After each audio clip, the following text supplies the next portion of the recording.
Hi everyone, it's Michael here. Instead of giving a preview, I just wanted to speak to you ahead of this episode, just to say that we had a bit of a sound issue on Jonathan's mic for this episode. We weren't aware of it during recording because we speak to each other on different mics than what we record on. So we weren't aware of this until afterwards. It's not too bad. It just sounds like he's a bit underwater or something. So, and because it's not him hosting, he's not speaking as much. So hopefully it's not too much of a problem. If it helps, just imagine that Jonathan is speaking to us from outer space and that we are at mission control. Thank you. Enjoy the episode.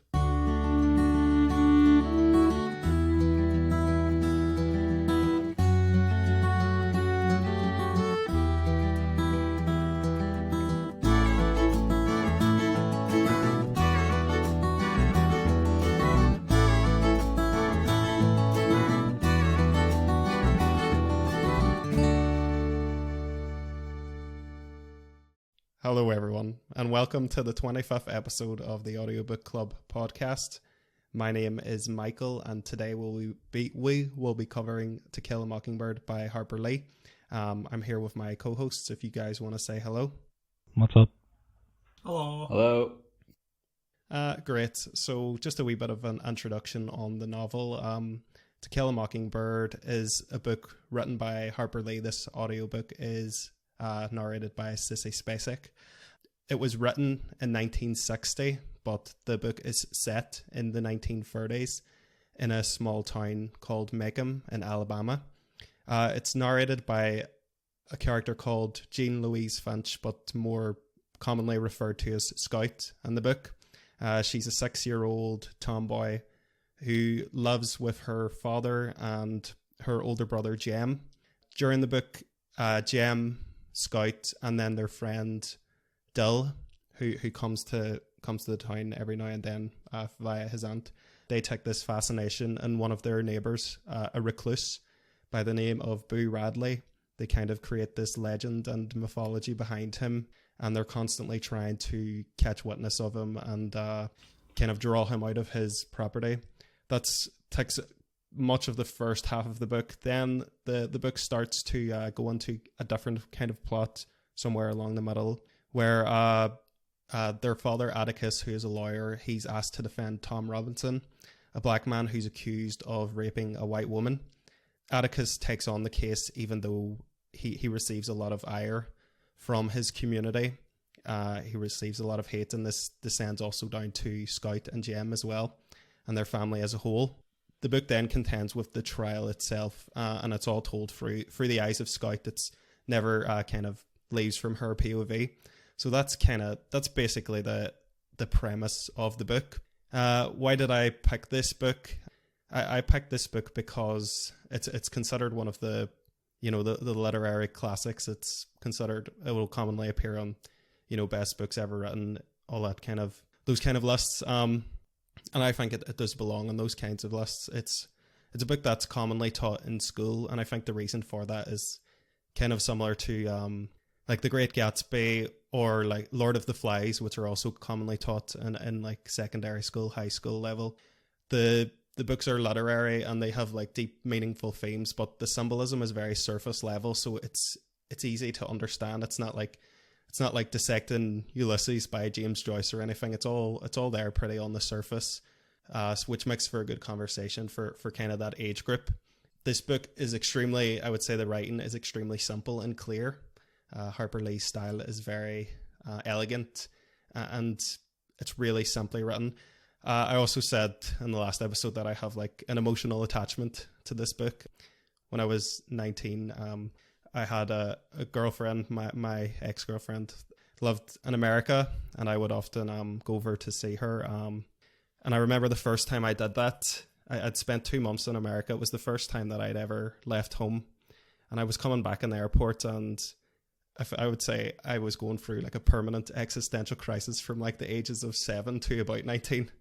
And I remember being in that airport on my way back home, and it was the first time that existentialism kind of manifested itself in like a positive way. And I was kind of thinking, what do I really want to focus on with myself? and I kind of was like, I want to write stories. I want to do that more. I kind of want to follow that path more. So that kind of started that love of books and love of writing. And what I did in that airport was I picked up 2 books from the classic section, because I thought I would have to read the best books ever written to learn. Those books were 1984 and To Kill a Mockingbird. When I went home, To Kill a Mockingbird was the first book that I read, and it just left such a profound impact on me, because the book was it left me with that feeling that you kind of want with novels, I think, where you just finish it and it stays with you, and it has this impact, and it feels like you've changed by reading it. And I think that is very rare in books. And I'm not saying like it made me a drastically different person or anything, but it made me feel 2% different, if that makes any sense. There was just like a subtle change after reading that book that kind of stayed with me, and it made me understand kind of the impact of well-written stories and how they can change people and move the needle of what society thinks, because obviously in 1960 this was an extremely progressive book. Obviously the themes, race relations and stuff, it's gotten a lot more complex now, and the book doesn't hold up in some ways to that, but it's still an absolute classic. And I thought it would be an interesting book to do, because it's not the usual kind of books that we do. I think science fiction and funny books, and especially funny science fiction books, play really well with us. So I thought this would be kind of different, and I thought we've not really been that divisive this year. So I was kind of like, I think this book might divide opinions more, which would be a more interesting episode, because we've all been kind of on the same page most of this year, apart from last episode with me hating Ready Player One, but for most of this year we've all been on the same page. So I thought it would be interesting to get different opinions and get something that might mix us a bit more. But with that all being said, I'll go on to you guys now just to get general thoughts on the book. We forgot to play the game last time to get you guys to guess what this book would be about, but I'll get your general thoughts and what you thought of the book and the choice of the book. I'll start with you, Jonathan, if you want to go first and give your thoughts. Yeah, I mean, like before we'd read this book, obviously I'd heard a lot about it in terms of it being a very popular book, and kind of one of those ones, you know, like you said, it was written at a time when it was very forward thinking and very relevant. And obviously there's a lot of like hype around it, you know, again, saying one of the greatest books ever written and all that. And I can understand why, again, because of the takeaways and the lessons that it teaches us, and especially at the time it was written. But in terms of my subjective enjoyment, I found the book quite boring. I guess maybe because it's a very simple story. There was no mental turns or nothing like that. It was everything that you thought was going to happen is exactly what happened. So, like I would say, like, even though this is a fictional story, it is like more on the line of like a factual kind of thing. Like it was trying to like describe things that were happening at the time, as opposed to being some kind of, you know, mad story or anything like that. It was just basically trying to highlight the real issues that existed at the time. But yeah, I'll get more into that when we go deeper in. Yeah, I forgot to mention too that Greta was actually reading this book coincidentally. We hadn't discussed that while we were doing the book, and then I noticed her reading it on her Kindle, and I said, "Oh, that's the next book we're doing." And I had said to her, I said, "I don't think it will go down well," and she said, "Why?" And then I said, I think it might be like because pacing has been a big issue for a lot of books that we've covered, like slowness. And I said, I think they might have an issue with just the fact that it does take its time, and it's just kind of, there's a lot of just slice of life kind of chapters on it, not really progressing a plot. So I thought I did think that would be an issue with you guys, but I'll get more thoughts on it anyway. If you want to go there next, Jason, and give your summary of what you thought. Yeah, I had sort of similar feelings myself when I was reading it, in terms of I imagined that at least one of us would complain that they found it a bit slow and boring. I think just to go back to something you mentioned earlier about how we didn't guess, I feel like you might have asked me and Johnny if we wanted to guess, because I think Stephen had left at this stage. And I think me and Johnny had both sort of said, nah, we know what it's about. But I would maybe like to clarify that I was wrong, because I just thought it was entirely a story about a rape trial and did not realise that I was actually only a third of the book. Yeah. So I probably firstly didn't realise it was such like a slice of life coming of age story, and the sort of, I don't even know if I knew it was through like the children's eyes. I don't even know if I knew it was framed, like the whole just growing up in this racist society was framed through the kids' eyes at all. So I did find, it's a bit slow but easygoing, but I still enjoyed it overall. Had a good time with the book, and I'm looking forward to talking about it. I think similar to probably the last literary book we covered, Blood and Meridian, I think it will be something that we could sit and dissect for hours. Yeah, definitely. Yeah, no problem. Stephen, if you want to give your general thoughts on the book. I thought it was just okay, to be honest. I think I would echo a lot of the things that Johnny said. It was a bit, along with that, it was a bit slow. I think there's a lot of fluffy parts in it that were like, just looking back at the end, it's like, why did I need to know about that?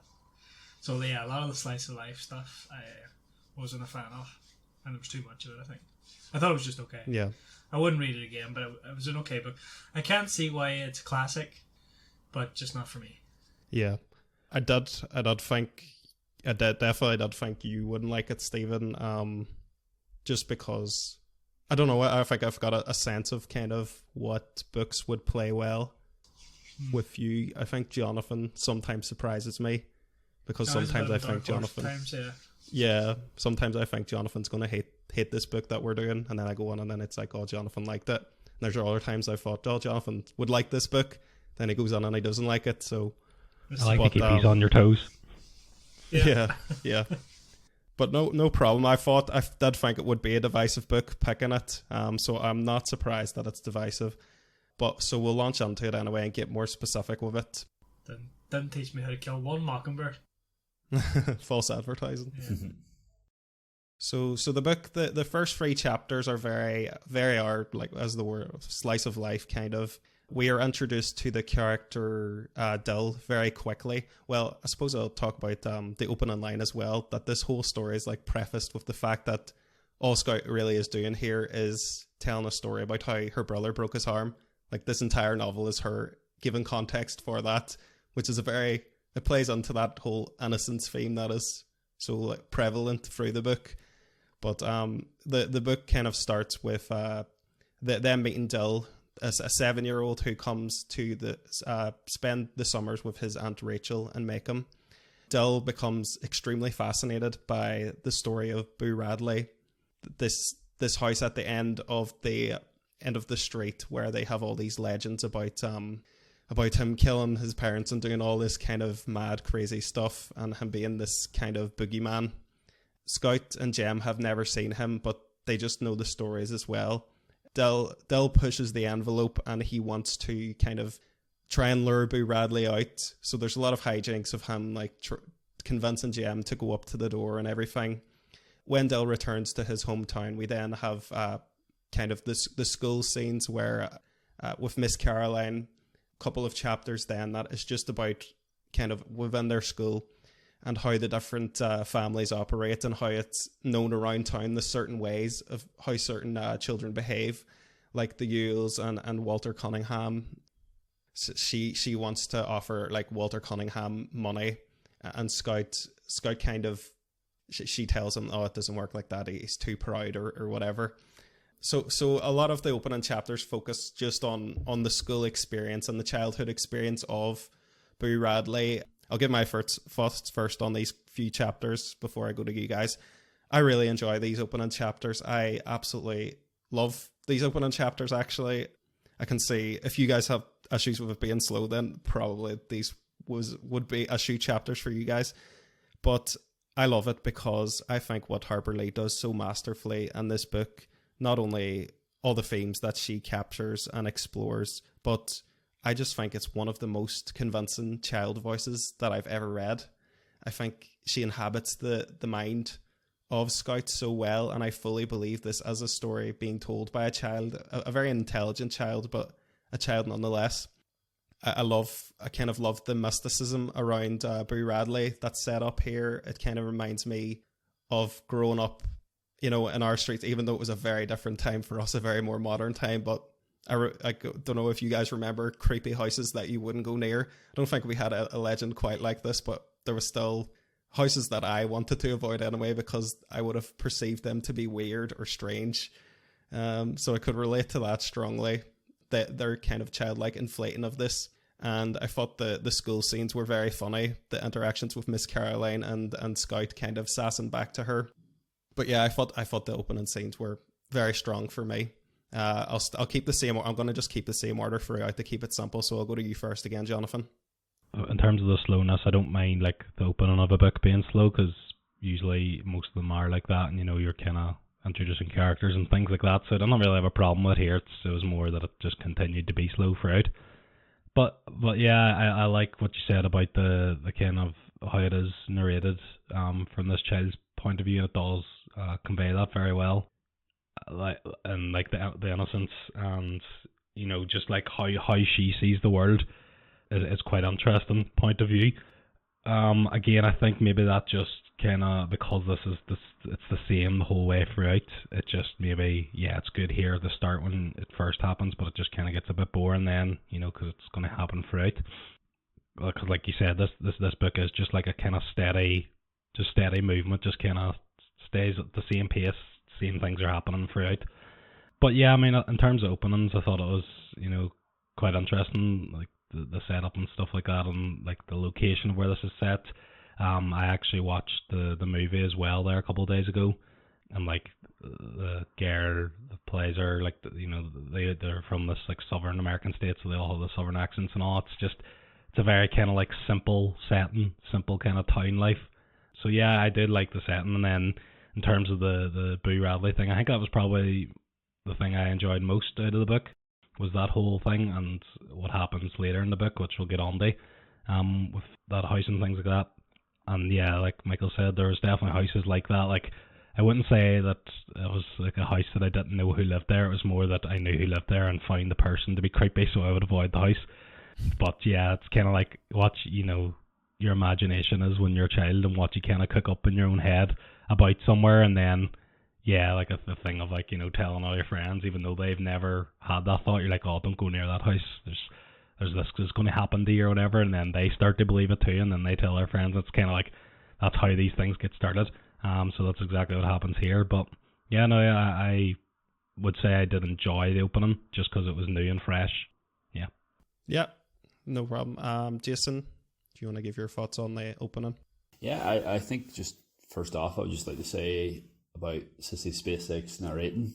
So I think she did an excellent job throughout the book.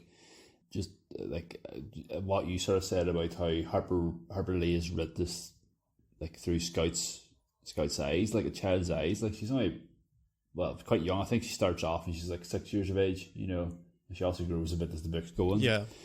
But like yeah, it just is like it is just child's eyes. It's when you get all these interactions, and it is just the mind of a 6-year-old. It's not I don't know what age Harper Lee was when she wrote the book, but it's not the minds of an adult's view of a child's view. It is just, this is how a child would perceive these things.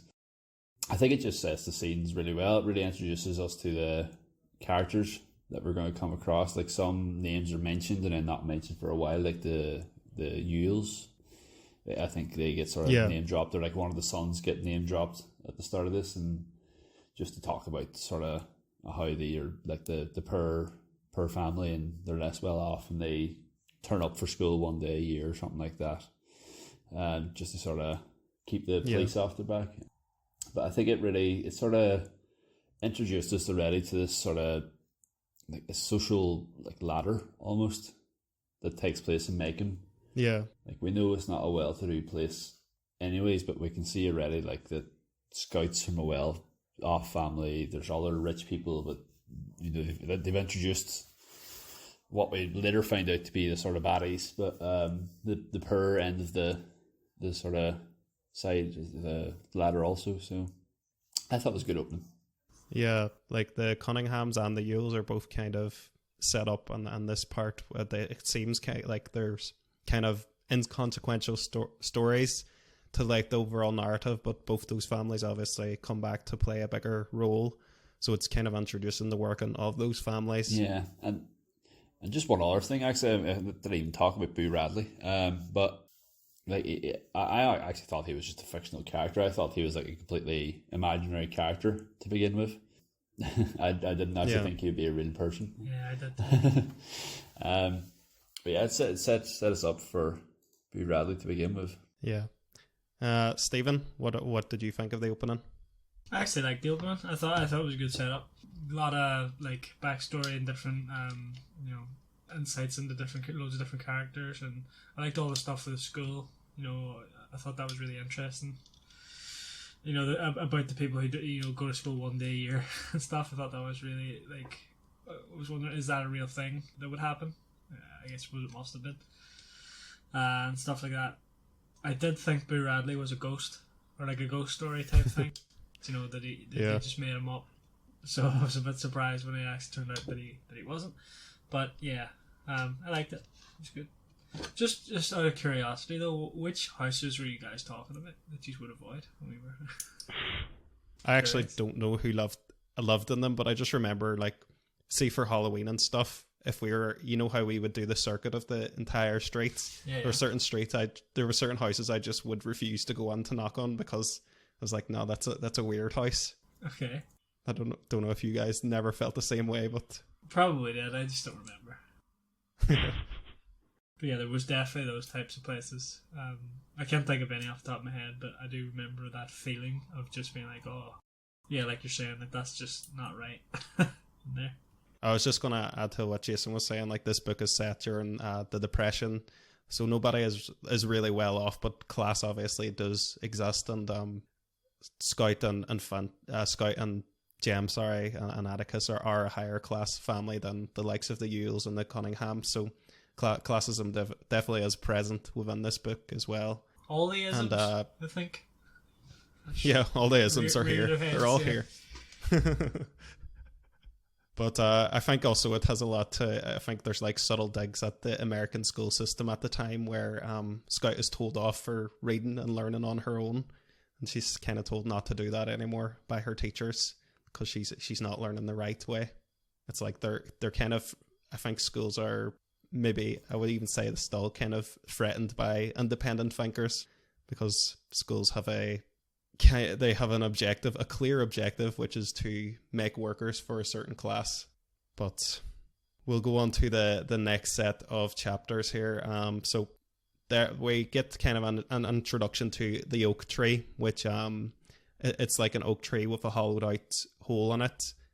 Jem and Scout, they begin to find gifts in here like coins and gum. It's just outside the Radley house, so we kind of, as a reader, have a suspicion of what's going on, but the children are obviously completely ignorant.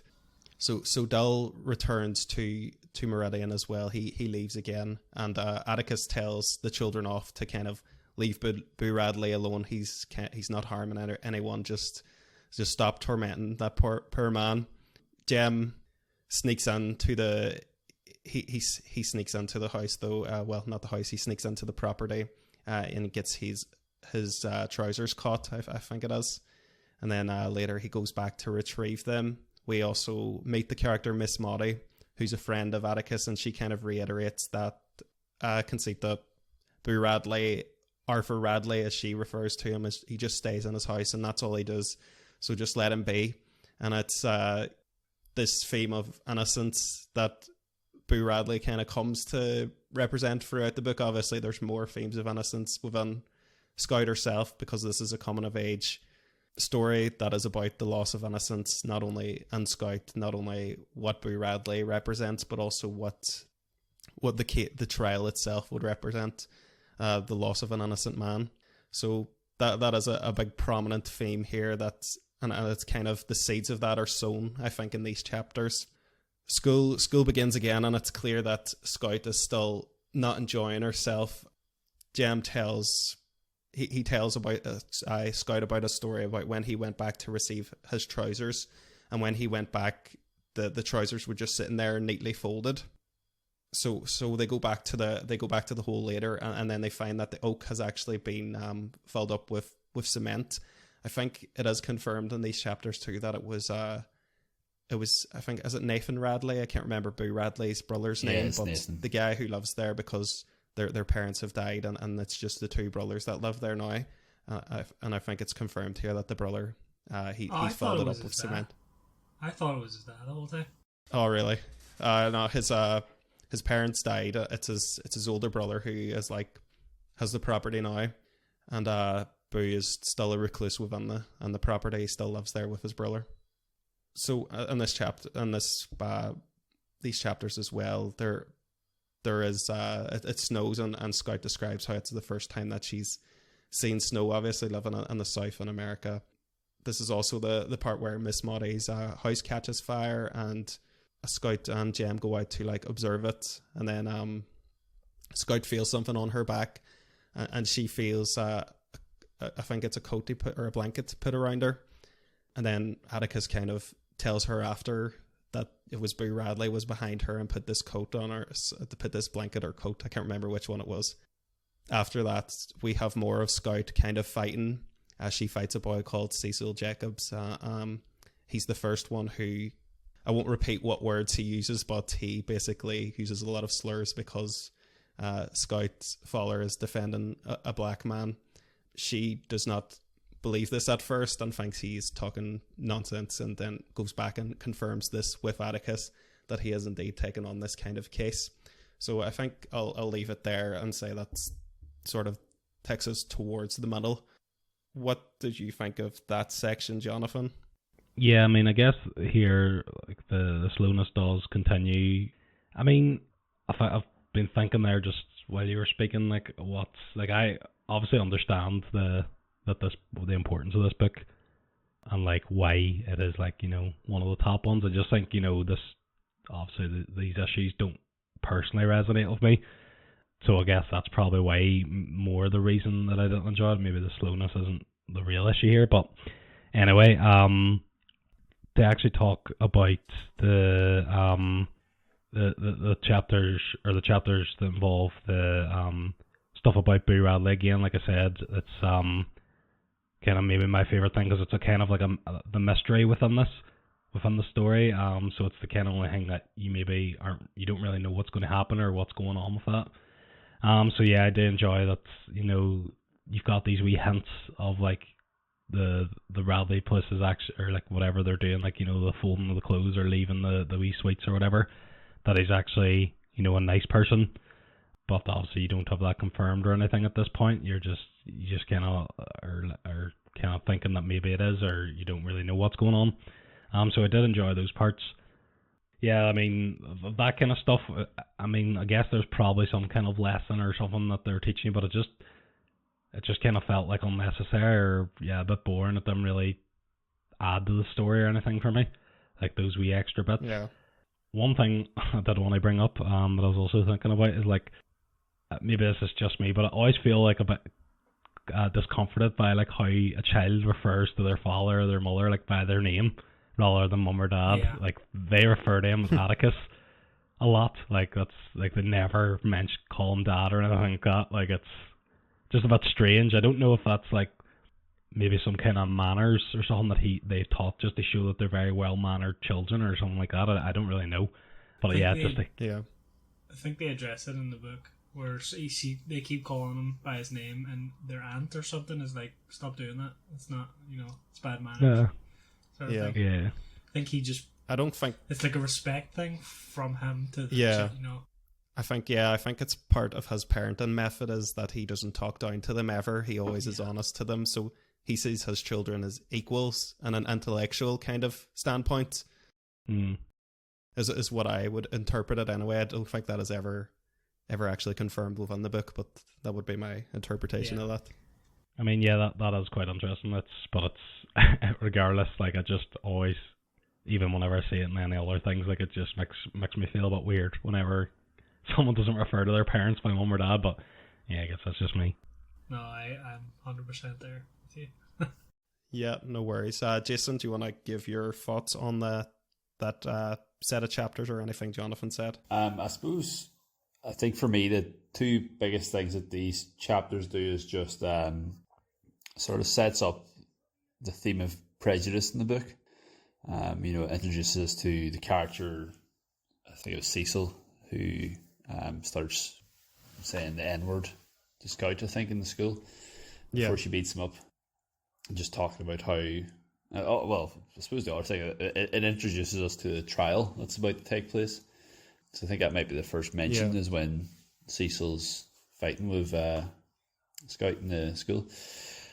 So I think it was just a lot more sort of set up, and again, this childhood experience of this evil, really. This is like Scout's first experience with racism, or at least as far as we know from the book anyways. It's and it just sort of sets the scene, sets the tone for the rest of the book. The other thing for me in this is just like, as you mentioned, the sort of house fire when Boo Radley puts the blanket round the Scout's shoulders. I think that just sets Boo Radley up to be, this is actually, he's a nice person. I think maybe stretching it to be the hero of the book. Well, I think he maybe is the hero of the book, but I'm jumping ahead of myself a wee bit here. But I think it's already showing it's this sort of good versus bad that takes place in the book, and again, I thought it was quite interesting. Yeah, Stephen, if you want to give your thoughts. Yeah, I think again I agree with a lot of things that Johnny said, but other than that, I mean there were some interesting parts in this for me, like the whole thing about the tree. I did think it was going to take a sinister turn there, because at that point it was when I realised that Boo Radley was real, and he kept like leaving them stuff, and I thought, is this going to take a turn here or not? But thankfully it didn't. The fire, yeah, I thought it was a bit weird, the fire, but like it just seemed a bit out of place. But again, there's a lot of slice of life stuff, and fires do happen, I guess. But then the stuff about where Scout, fights the guy, what's his name, Cecil, in school. Yeah, I thought that was really interesting, because like it sort of shows how racism is like ingrained in the children's minds. Because she doesn't pick a fight with him. She picks a fight with him because he says that her dad, or he basically, he uses a lot of slurs, but he's basically saying that her dad's defending a black guy, and how that's like taboo for some reason, and she fights him for it, but in fact her dad is doing that, and because her dad's a nice guy, and I just thought it was really, it was just fascinating that that's just how people thought, or some people I think still do think like that. Yeah. It's interesting. So yeah, some parts of this section were I thought were really interesting, but other parts were too long. Yeah, because I think in the beginning of the book she has a very like idyllic image of Macomb, where she grew up, and it's like this pure idea, and then this is gradually where she sees the kind of like underbelly of the views of the people here, and obviously some of that is ingrained in herself. You can't kind of live in an environment without catching some of that yourself. Yeah, I think this is the kind of the start of her seeing that the uglier side of this town that obviously she describes in a very beautiful way in the beginning. Yeah. So the next portion of the book, we go into Christmas Day, which is spent with some of Scout's extended family. Her aunt Alexandra, who seems like a quite judgmental person. She gets onto Scout a lot for being a tomboy, basically, which is a very cliche storyline these days, but I'm sure when this book was written it was a bit more original. The aunt getting onto the tomboy to wear dresses and things like that. Scout, again, it's the family is kind of their image is very important. The Finches, they're an old family, and there's this feeling that perhaps Atticus and what he's doing is even tarnishing that. So not only is he going against the town, that he's going against his own family. In the eyes of some people, the aunt's grandson Francis again uses similar language to what Cecil used, and I think Scout beats him up as well. She beats up a lot of small boys in this book. Both Jem and Scout become embarrassed by the fact that Atticus is almost 50, and they think that he can't teach them how to shoot. This is the part where he kind of imparts the metaphor, the main metaphor of the book, where the quote is, "Shoot all the bluejays you want. If you can hit him, you remember it's a sin to kill a mockingbird." So that symbolism is first brought up here. It is observed a few more times, and Scout draws attention to it again a few more times.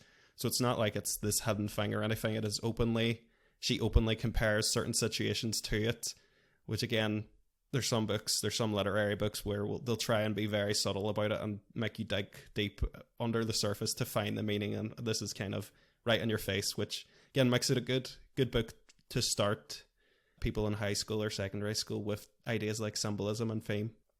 So Atticus kind of expands on this by saying, that mockingbirds, they don't do anything, but they sing for everyone's pleasure. So it's this idea of like purity and innocence, kind of he's extending to them that it's a sin to kill something so innocent. We get this scene then with the mad dog that appears in the street that has rabies, and it's kind of the scourge of the town. And then Atticus comes out, and I think it's the sheriff hands Atticus the rifle because he's known for only taking one shot to get the job done, that he's actually an excellent marksman, and he takes the dog out. So I think it immediately shows you that Jem and Scout have been underestimating their father and his abilities just because he is gentle and a pacifist usually. We have, after Jem's 12th birthday, one of the neighbours, Mrs. Dubois, I think you pronounce her name. Dubois, is it? I don't remember. I can't remember. She says in the book the bows, but I think it's Dubois. Like, it looks French. Yeah. Well, whatever it is, this woman, she again gets on to the children, taunting them because Atticus is defending a black man. Jem loses control and he ruins her garden. And then when Atticus finds out about this, he tells Jem off basically, and Jem explains what she said and how she was hateful. And Atticus kind of tells Jem that, this is a regular thing throughout the book too, that Atticus doesn't really solve problems by confrontation or taking revenge or anything like that. He's always kind of, you need to act with integrity, even against people that you disagree with. So he kind of punishes Jem to read to this neighbour, reads to her throughout until her death. And then that's after when he discovers through Atticus that she was a morphine addict, and Atticus describes her as the bravest woman that he ever knew because of what she was dealing with and the addiction issues that she was up against. Summer arrives again, but this year Dill doesn't come back.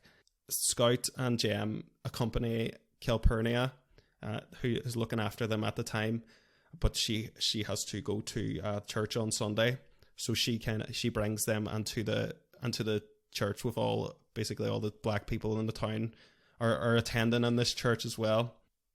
Initially, there's quite a cold reception to why Calpurnia is bringing white children into the congregation until they learn who these children are, that they're the children of Atticus, and then they're given a far warmer reception. So that's kind of their introduction to the community within there. So I guess I'll go back to you, Jonathan. What did you kind of think about this section of the book?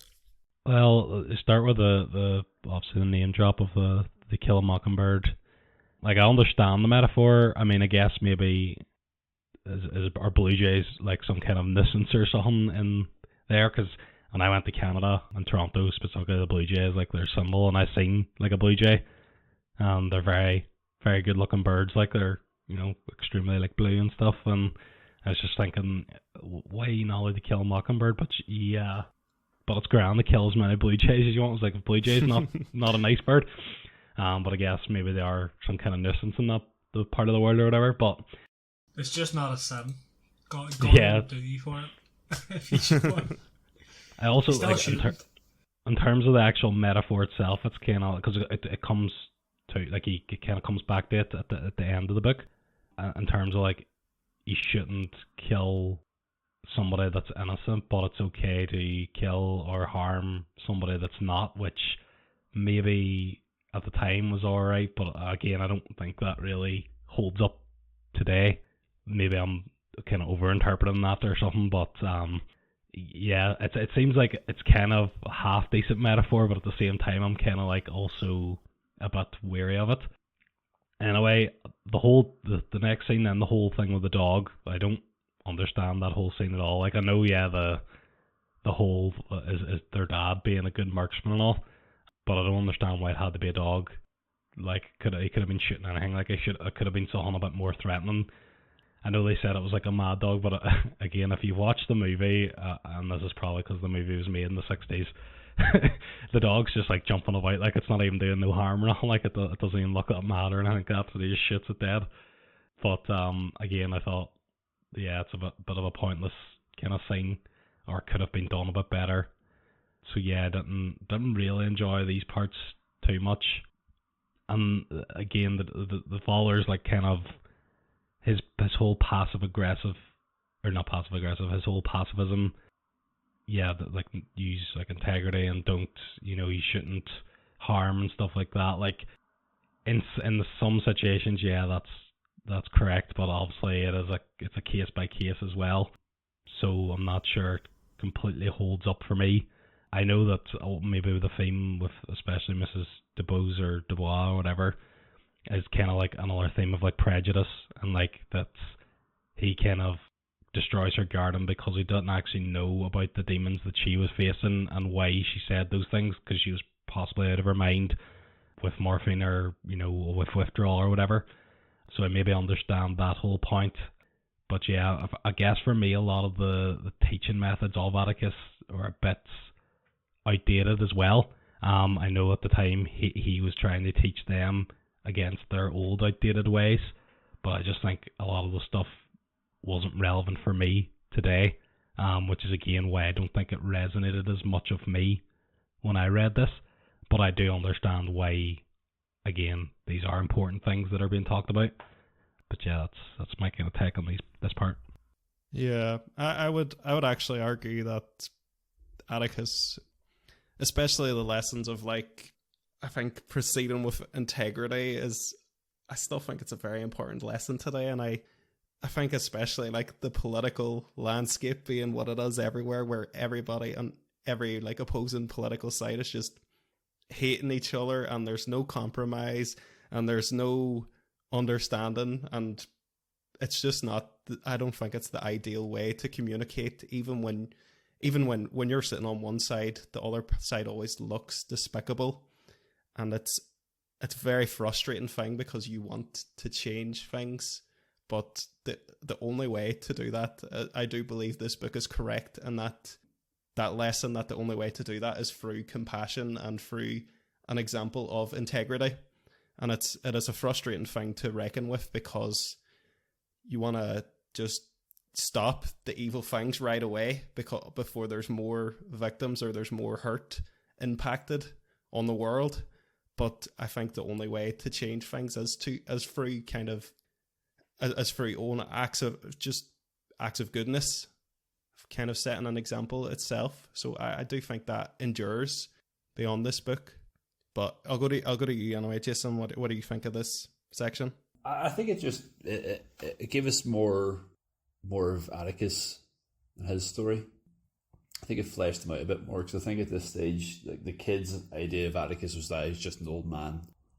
So they have a lot more respect for him once they find out he's this great rifleman. He's actually not just an old man. He's got other cool things going on in his life. I think, but I think then leading into that, and that sort of whole, instead of fighting fire with fire, let's fight fire with kindness. And I find it a bit weird during the chapter, like this woman having the fits and what was going on. I never really clicked until it was sort of, we were told that she was withdrawing from the morphine. And I think it really just showed us of Atticus' character that, like, he knew this woman was dying, and he's just like, I'm just going to give her some nice time with some kids, and just they can read to her while she's having her fits or withdrawal fits, and just to sort of distract her from the pain. I thought that was quite a nice way of looking at things. It just shows you Atticus's character, and how yeah, if everybody was like that, the world probably would be a much better place, but easier said than done, probably. I liked then that we got introduced to the black community in the book with the visit to the church, and then, well, I suppose just I'm maybe skipping slightly ahead. I don't know if you actually mentioned this in your summary, Michael, but just at the sort of end of the visit at the church, when Calpurnia tells Scout about what Tom Robinson's been accused of, and tells her about rape, and this again is just this sort of chipping away at the innocence of Scout, who's still really young, like she's maybe like 7 or 8 at this stage, you know, but I wouldn't have had a clue what that was, 7 or 8, you know. It's really young to have that sort of illusion of a beautiful place and beautiful world just shattered.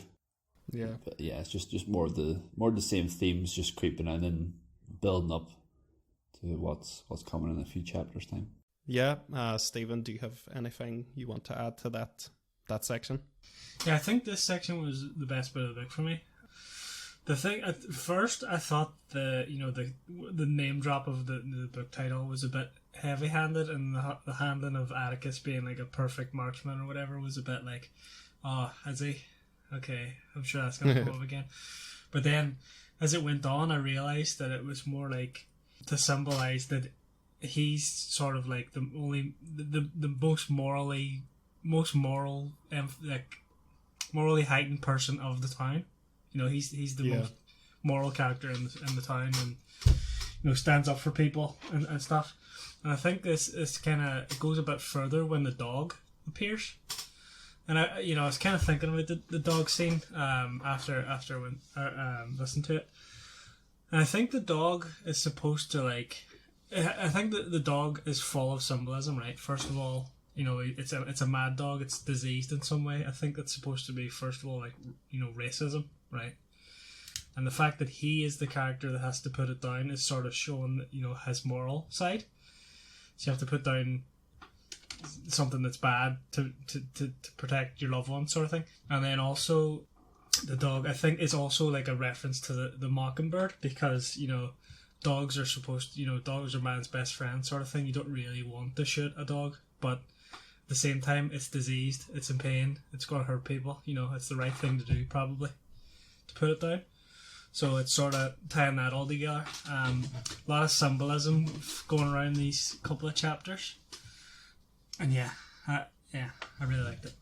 Yeah, I think too, like, what the dog says to me is like, is kind of, you know, when you're kids, your dad and your mum and your dad are just your mum and your dad, that they've never really had a life or agency outside you, and it's kind of this insight to what Atticus could be outside of being a father, but he is so intent on his duty as a father, his duty as a parent, his duty as a lawyer as well. He's just so intent on doing what he has to do, kind of. Yeah.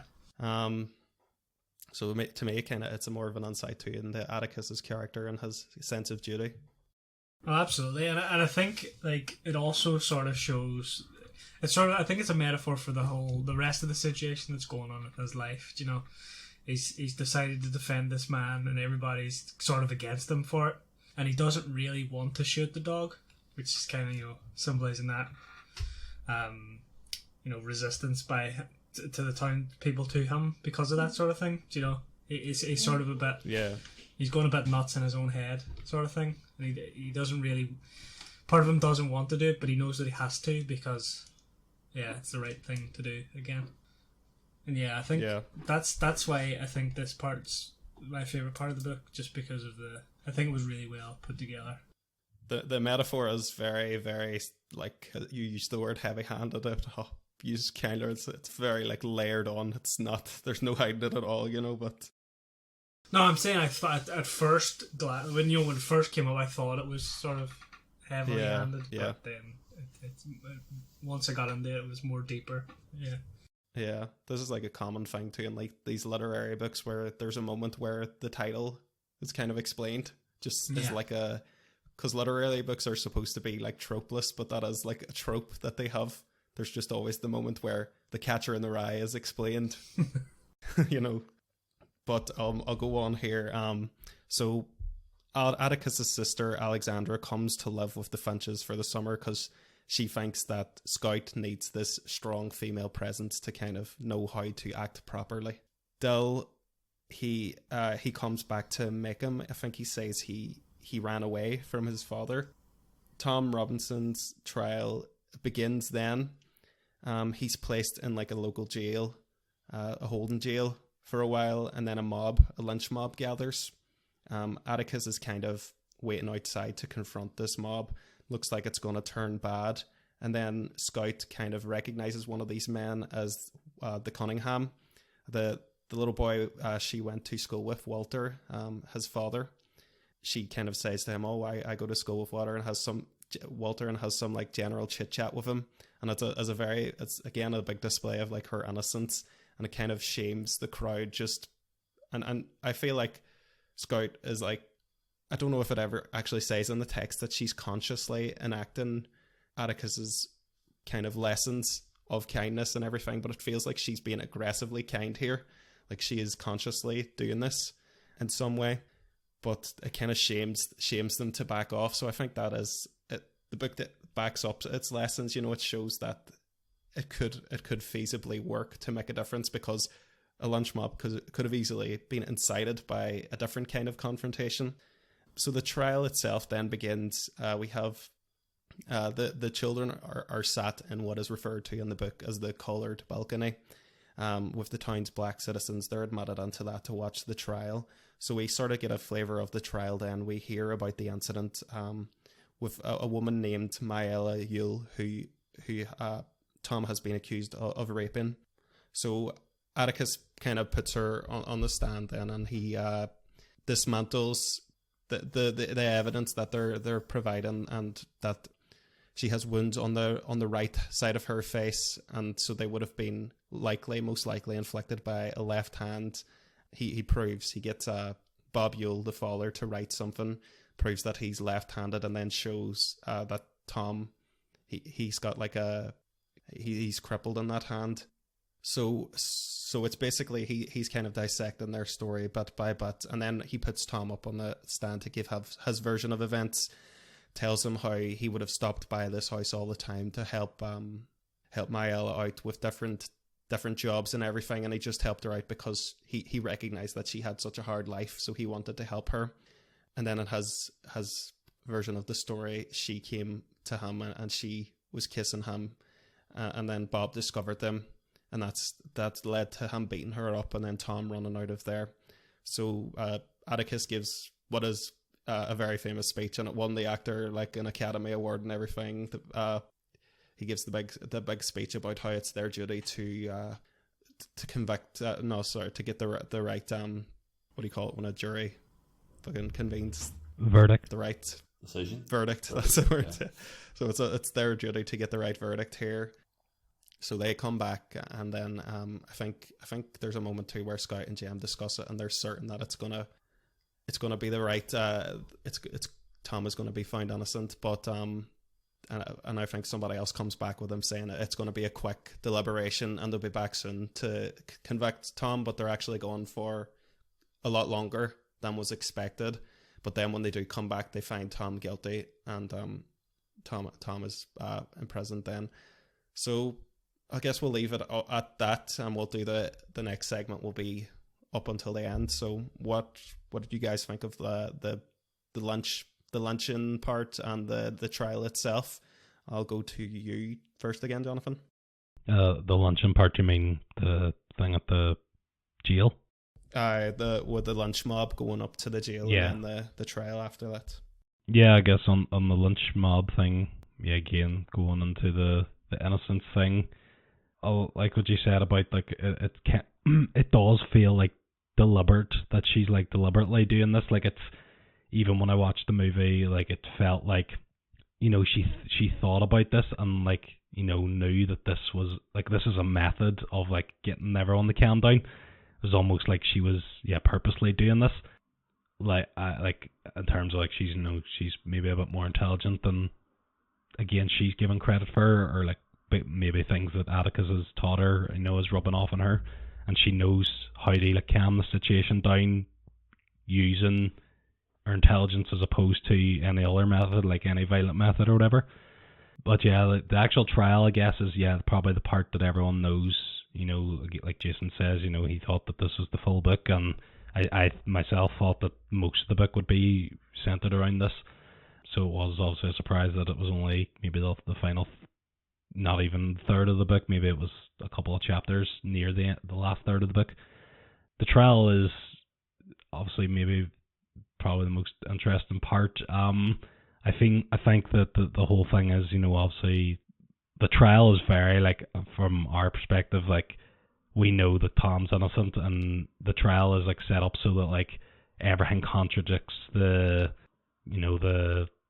other side, and, like, Tom looks innocent to us, and, like, we know that the other side is, talking absolute crap and stuff, and it's, like, very, forced on this to show us this, and that's obviously supposed to lead up then to, like, you being like, oh yeah, they'll definitely find him innocent, and then they find him guilty, and obviously that is to show how, like, deluded the jury is and stuff, to, like, racism and stuff like that.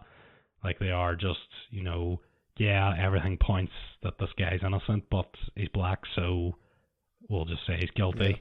Like, it just seemed, and I think maybe the whole point where it took a bit longer than they thought it was going to, was because maybe there obviously was, Atticus had probably got through to a few people and they were starting to see sense, but then the other people that didn't, were like, no, like, go with us, like, go with the majority and stuff. So yeah, I thought, like, that's quite a strong point, and how, even though, like, these things that Atticus is trying to teach, there's still a long way to go before, everyone's going to think this way that he does.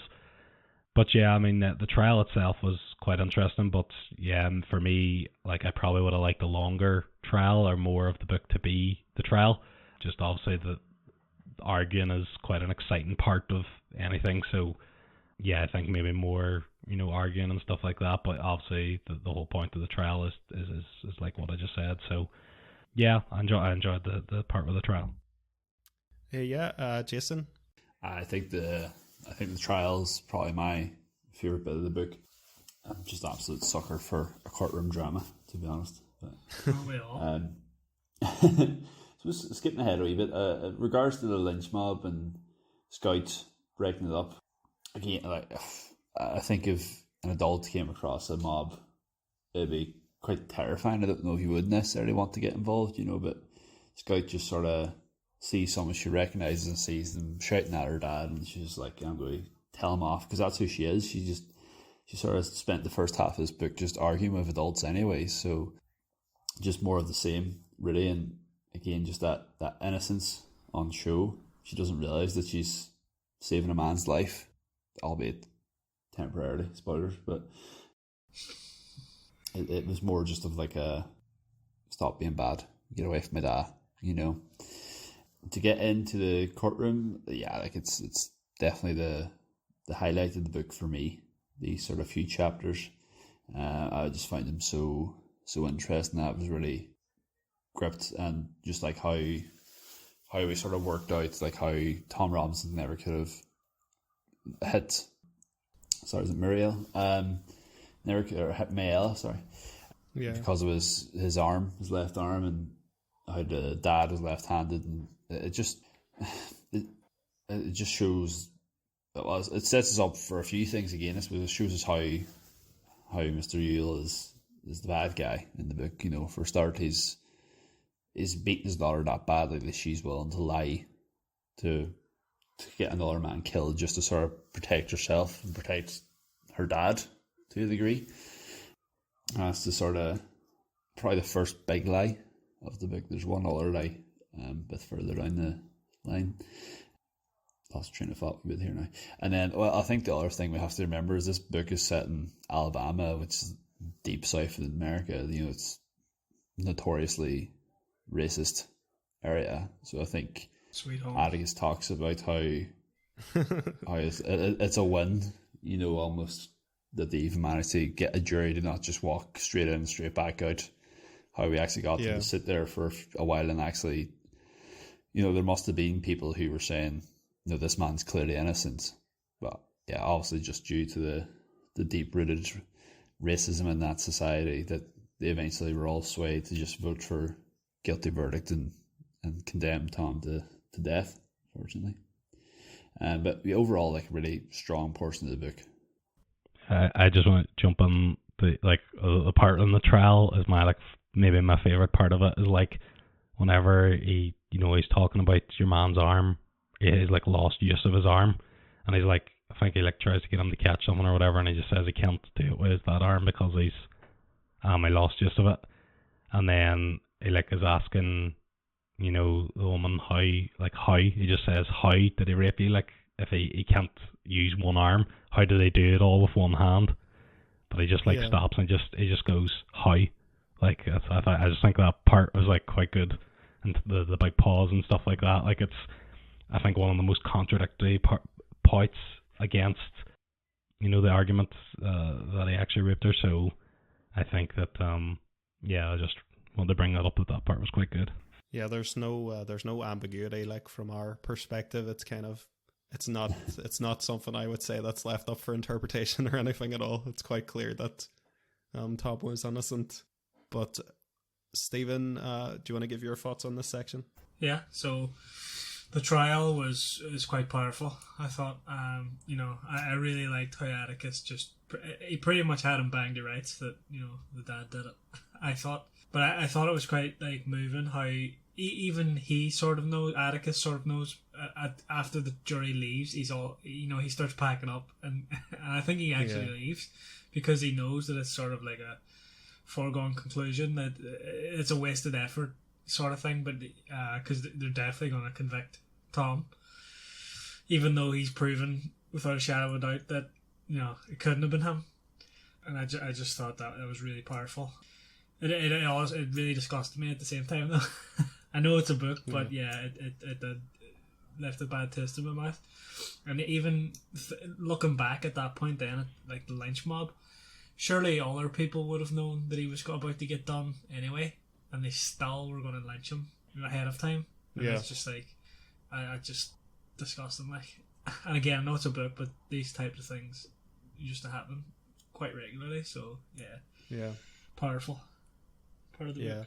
I think and I think there is a twinge of hope after the trial too, as Atticus says. It's a nudge, I think is the word he uses. I can't remember if that was exactly it, but like it's a sort of move in the right direction that they did delineate so long. And I think it even is I can't remember if this is specified or if I just made this up, but I think it is the Cunningham man who was rumoured to be the guy who held up the jury. I think so, yeah. So again, it's sort of like the lynch mob part sort of changed his mind. I think was the idea there, and that kind of all reverberates from Scout having to invite this poor child Walter Cunningham to dinner one night. It's kind of this one act of kindness against the guy she originally beat up, reverberates through the whole story, and I think it just shows again one of the lessons of the book that just acts of kindness and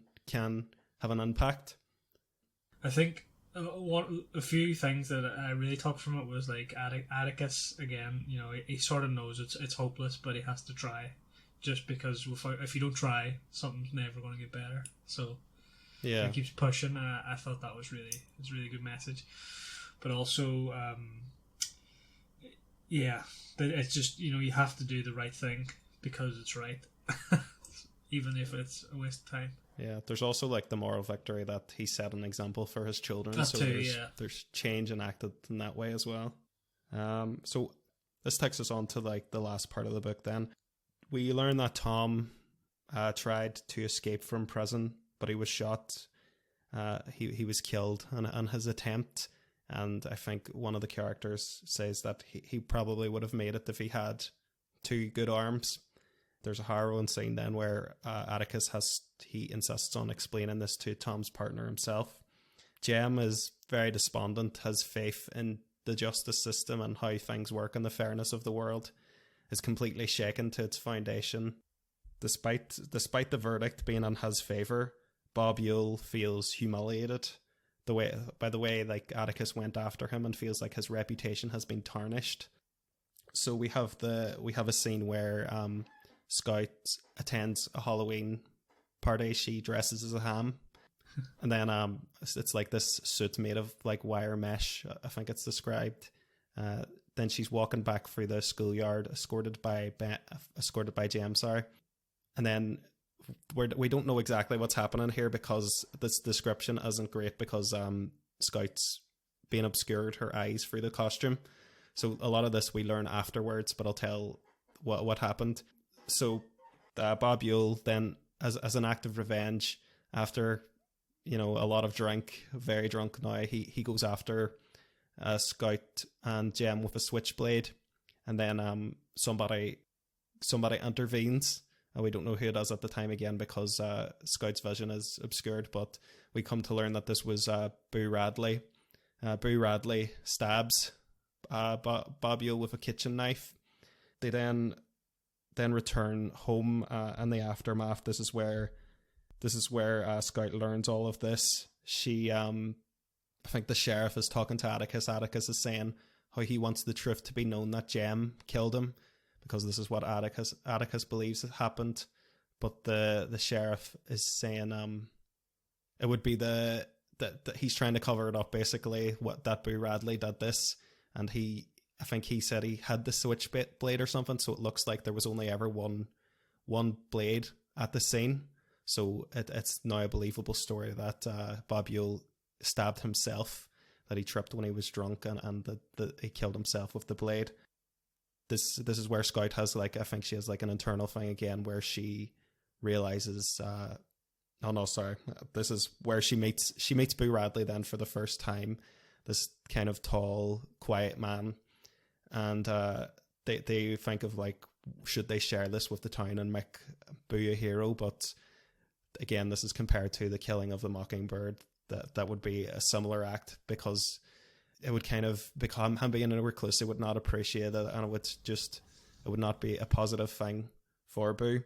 And Boo is kind of described to us as he's interacting with Scout. He seems like a very childlike man. He seems like he's not really because he's been the recluse all these years, he's not really matured past childhood. He even says, I think he says he's scared or something like that, and once walked over to his house by Scout, which I found a very touching moment. I thought from the start, I thought that Boo Radley was mentally ill somehow from when he was a child, and that's why he did what he did and stuff. Yeah, I think he definitely could be. I think that is definitely a possibility.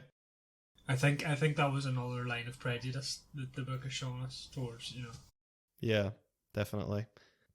But Scout is then she's on the porch after she sees Boo, and she thinks back to she looks at things from his point of view, both literally and now metaphorically, harkening back to the lesson of you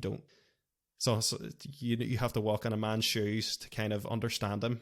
This is another common lesson throughout one of Atticus's lessons throughout the book.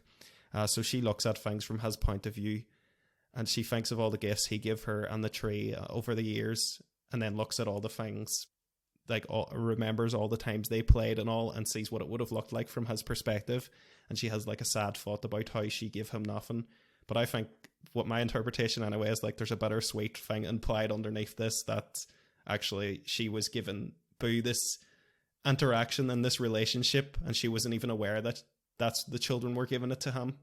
He was watching them, and he was enjoying their innocence. He's living vicariously through them. Yeah. Yeah. So that's kind of what I was thinking at that moment. So it was a kind of, although it's a bitter thought on hers, it was kind of sweet in mine, and then it was a bittersweet moment. But yeah, that's kind of where we leave the book there. So I'll go to you first, Jonathan. What did you think of the ending? Basically, everything that happens after the trial. Yeah, like I actually quite liked how it ended. The fact that the old guy was kind of like out for revenge almost, even though I mean technically he won. The black man went to prison and actually got killed, so I'm sure he was probably happier about that or whatever. He still felt like he needed more, like some kind of revenge, because he felt humiliated in some way, which obviously meant that he felt how the trial actually went as well. He knew that, probably he should have lost that trial. But yeah, him trying to attack the children, and then I've said probably my favourite thing about this is the whole thing with Boo Radley and how he comes to the rescue in the end, having been a boogeyman to the children this whole time. He ends up being their rescuer. I guess the whole metaphor again, this is maybe back to the point I was talking about earlier, like about the killing a mockingbird, and why I don't really get it is like, yeah, obviously it's clear in this book that the Bob Hewler is like a bad guy. I'm not like saying justifying anything he does or whatever, but like he himself may be a product of his poorness and the times and stuff like that. Just like Atticus said with the woman Miss DeBose, that she is only saying bad things because she's messed up on medication or whatever. Like, I think this is probably the problem with this, and maybe this is why people don't live like Atticus is suggesting, is because where do you draw the line between who's good and who's bad, whose actions can be excused and whose actions can't?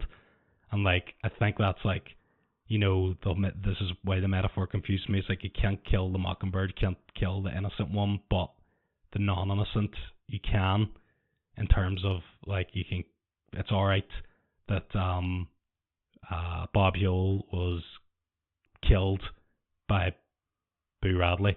Like, yes, again, he is the bad guy and we are probably satisfied with him getting killed, but is that morally correct?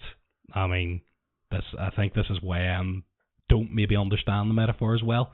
These are the kind of things that I was thinking about, but I'll let you guys speak. But in terms of the actual end of the book, I did enjoy how it ended. Yeah, Jason, if you want to go next there, give your thoughts. Yeah, I mean, just on what Johnny was saying there, like, I mean, I suppose, yeah, you're like, Bob Yule probably has these prejudices because of his upbringing, because he's poor, and yeah, because Atticus is probably better educated, he has less of these prejudices. But I still don't think we can necessarily just explain these prejudices away because of someone's upbringing. Yeah, I don't think it doesn't give Bob Yule the excuse to be a massive racist just because he grew up poor. Yeah, a abuser. Like, I mean, there's this interview going about at the moment about this. Like, ITV interviewed a man because it's all the election stuff at the minute, and he's like talking about how he can't get a job because of the immigrants. And it's like, you can't get a job because it turns out he was out of jail for sexually abusing a child. Like, even still, this man is blaming people of colour for his issues rather than taking responsibility. Like, and why I'm saying that is, again, because Bob Yule gets this job and loses this job and blames Atticus. Like, it's all someone else's fault. It's never my fault. Yeah. It's just this inability to take responsibility for yourself or take responsibility for your actions. So that to me is, well, I think in a personal way, I think Boo's the hero because I don't like Bob. I was glad to see him killed, but I also was glad to see him killed because he was about to try and kill two children who were like not even teenagers. Yeah. I like to say I actually found it quite scary, and in fact I actually thought Jem was killed at one stage. I actually found myself getting a wee bit upset during that. But I thought it was quite a strong ending to the book. Glad to see Bob Yule dead. A bittersweet ending, obviously, after after Tim Robinson, but I think it was overall quite a good way of finishing the book and just sort of taking us through this coming of age for Scout and Jem. Actually, I did think about like a lot of the migrant stuff, like listening to this book on this occasion, because obviously it's a big thing in not as much in Northern Ireland. It is an issue here in politics at the moment, a divisive thing, but it's mostly down in Southern Ireland. It's a big thing at the minute, and my migration policy, it's a very complex thing, and I am not saying that everybody who is concerned about an influx of migrants is a racist or a bigot or anything at all. I just think it has been a very convenient time for bigotry and xenophobia to rear its head under the guise of being worried about that kind of stuff. And people worry about like housing and infrastructure, but like Ireland is one of the biggest spenders on housing in Europe, and yet it has one of the lowest like availability of social housing. So should the finger not be pointed at the government? And sorry to get so political on this episode, but we're talking about a political book. But yeah, that was definitely a thought in my mind. And there's far right political parties being put onto power all over Europe, and this is a massive year for elections, and I just think it's a bit depressing that we don't seem to have made any forward momentum in a lot of ways. But I don't know, hopefully that the world can try and be a bit better, and at least vote. These people come in and they use fear and they push on buttons and they create these kind of scary rhetorics to get in power, but they're completely self-serving and they're selfish. It was definitely a thought in my mind as I was listening to this book on this occasion. I mean, didn't we have like somebody down south like advocating what Adolf Hitler did recently? It's just shocking that there's modern political parties that can say things like that now. Like, how did the world? I think there was a few Tories did that last year or maybe the year before. Yeah, like how did we get into this situation? Just a lot of that going on at the minute. Yeah. Just as hatred disguised as caring for something. Yeah. Sorry to take over your time, Stephen, but there's I don't watch either of these streamers, but there's like a big streamer called Dr. Disrespect. Oh Jesus, yeah. Yeah, like you've heard about this. So like he's good friends with a guy called Nick Merckx. And Nick Merckx and Dr. Disrespect, I think Nick Merckx more so, he's one of these people who slags off like a lot of these gay and trans people, and it's like keep them away from the kids, keep them away, they're a danger to the kids. So then Nick Merckx's best friend, Dr. Disrespect, has just been found out to be trying to have sex with a minor, and suddenly now Nick Merckx has nothing to say on the topic because it's not a gay person, it's his best mate who is actually the one trying to diddle kids. Yeah. But I thought you cared about this stuff, Oh, actually, you're just homophobic, right? Yeah. And that even could even tie into that book, because what Atticus does is going like against his environment and his so-called friends, and it just shows how that is such a difficult thing to do. I think that Neville Longbottom also taught us that lesson in the Harry Potter. The true hero of the tale, you might say. Neville Longbottom is a modern day Atticus. Is this confirmed? Do you want to go with your part, Stephen? Yeah, I mean, just to go back to it. So, the only thing I want to say about the Bob Yule thing, no, it's not the only thing I want to say about it, but I just want to add to the thing about it, his upbringing and stuff. I don't really accept that because Atticus's sister is also a bit of a racist, and they would have had the same upbringing. Obviously, he would be a bit more educated than she would be because of the times and everything, but she still has some of those traits that Bob Yule would have, so I would dispute that. And I think, kind of going back to what I was saying earlier, Atticus is sort of like just showing you have to be, I don't know what I'm trying to say, but yeah, I sort of refute the point that Bob Yule, about his upbringing and stuff. What else? So yeah, going back to it, I did think the scene was a bit scary as well. Obviously, it was bittersweet because the bad guy inverted commas dies, but obviously the victim Tom Robinson also dies. So bittersweet in that sort of way. And then I did think that Jim was dead as well for a bit. I like that Boo Radley got sort of vindicated a wee bit, or at least it was shown that he, all the stories about him were sort of wrong, and he was just sort of tortured man. Yeah, I really like the ending, to be honest. I don't have anything else to add other than what we've talked about already. Yeah, Also, no fuck problem. politics.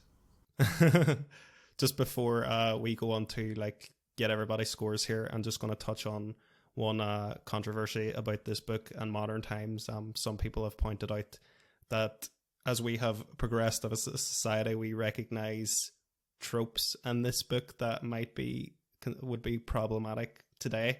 One of those is the white savior trope, which it's like when a white person kind of swoops in to save the black people from racism and all their problems. And the reason this is seen as a problematic trope is it kind of denies black people their own agency and kind of their own role that they played and their own progression towards their own civil rights and everything.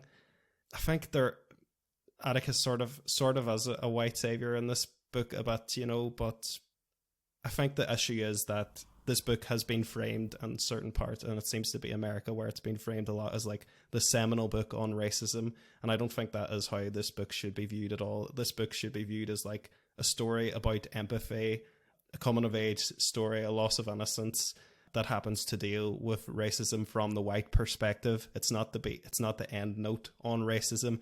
There's a lot of discussion to be had, and obviously there's black authors who've written their stories from the black perspective as well, need to be taken into account. So this book should not be framed at all as the be all and end all to that conversation. I think that's about where the problem comes.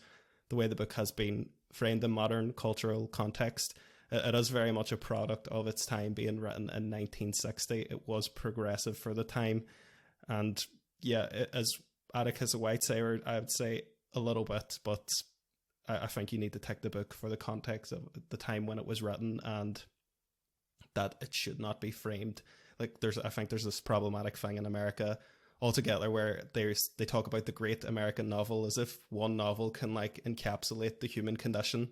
I've always hated that, where it says this book talks about the human condition. I think every book is about the human condition. The human condition is multifaceted, and we arrive at that through specificity, and that specificity is doled out across many different stories. It's accumulated across different stories. It's never going to be brought up into one book. If you tried to surmise all of this in one book, it would be a total fucking mess. Just on the white savior thing, I sort of disagree with that as well, because one, he doesn't save the guy, right? But aside from that, that's true. There's other characters in this book, what's her name? The housekeeper person that they have, Calpurnia. Yeah, and she's a sort of big character, and I don't think we should say that just because Atticus is white. It's a period tale, right? So a lawyer at that time is going to be a white guy, right? So I mean, I don't see the connection there to what that trope sort of thing. I know what you're saying, but I for me, it just doesn't fit. You can't really tell a period tale this. Not only is it a period tale, but it's partly based on Harper Lee's real story. Her father was a lawyer. She had a brother a few years older. This book is nearly, it's semi-autobiographical. He defended two black men and lost the trial. So, I mean, this not only is it a period piece, as you're saying, but it's partly just her describing kind of an event in her childhood through the guise of fiction. Yeah, and if you did it the other way around, right, where it would almost be like the history denial, or Yeah. Or it's also kind of, if you had say a black person defending, it keeps it then in that group, whereas this is black and white working together to overcome this, and that's what it's really about. You know, it is like a common, like, supposed to be races coming together as opposed to, you know, staying separate. So again, there's that point. That's what I mean. Like in my point, I think it's less. Not that the book itself is problematic, but like the framing of the book, like this being used, like saying, "Oh, this book is how you'll teach racism," and then once that's done, then it's fine. Now people know about racism. Like this is just one story and one point of view, and there's many different point of views. If you are trying to teach about racism in a classroom, you should be learning more than this book. So it's the actual framing, and I think around this story rather than the story itself that's problematic. Gotcha. I don't know enough about it. To be honest, I'm not we qualified to talk about it. We are four white guys on this podcast, by the way. We're very monocultural, so you have to take that into account as well. But I had to talk about that because it has been a big controversy and people have written pieces on it. So it would kind of be a blank point in this podcast if I didn't at least acknowledge that. But yeah, we'll get summaries now, guys. We'll get the scores. So just going to keep it the same order I've been doing the whole time. So Jonathan, if you want to give your score first there and just give your final thoughts on how the audiobook was performed and just the overall story. I've again said this at the start, like I find it quite slow. I do understand what the book is saying and how it was relevant, and do agree that it is probably one of the most like influential books, or you know, best books of all time, simply because of when it was written, what it said then. To me personally, it's just not really resonated, again, just because of things that I enjoy.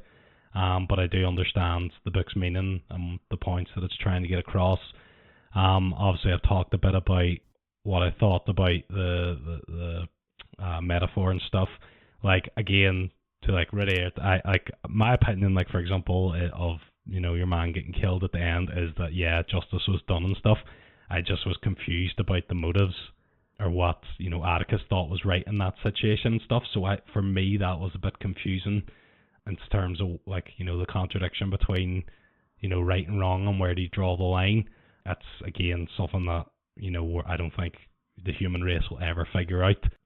But again, this book is, you know, delving into it and does bring up some good points and does definitely give you the indication of where the bad side is anyway. It shows, you know, that, you know, Bob Huel definitely is on the bad side.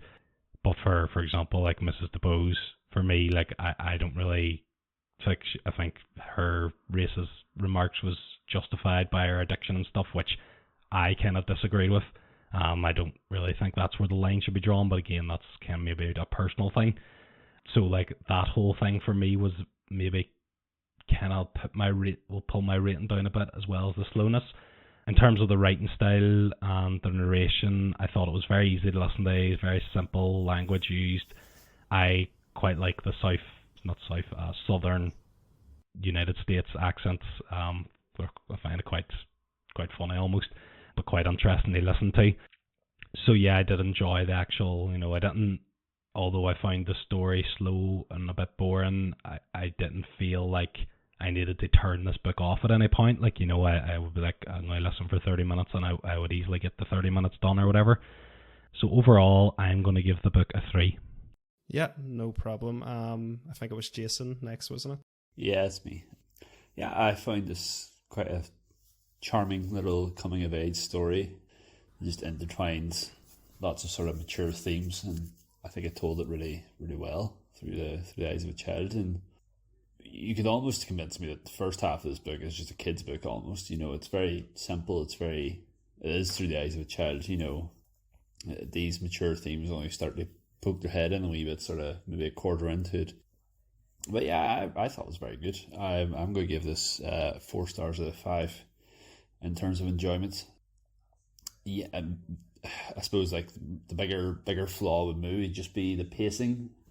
Again, I don't think it was horrendous. I don't think I ever found myself like completely bored. But I mean, yeah, if I had to pick based purely on enjoyment, I would have maybe enjoyed just a bit more pace to the story. Yeah.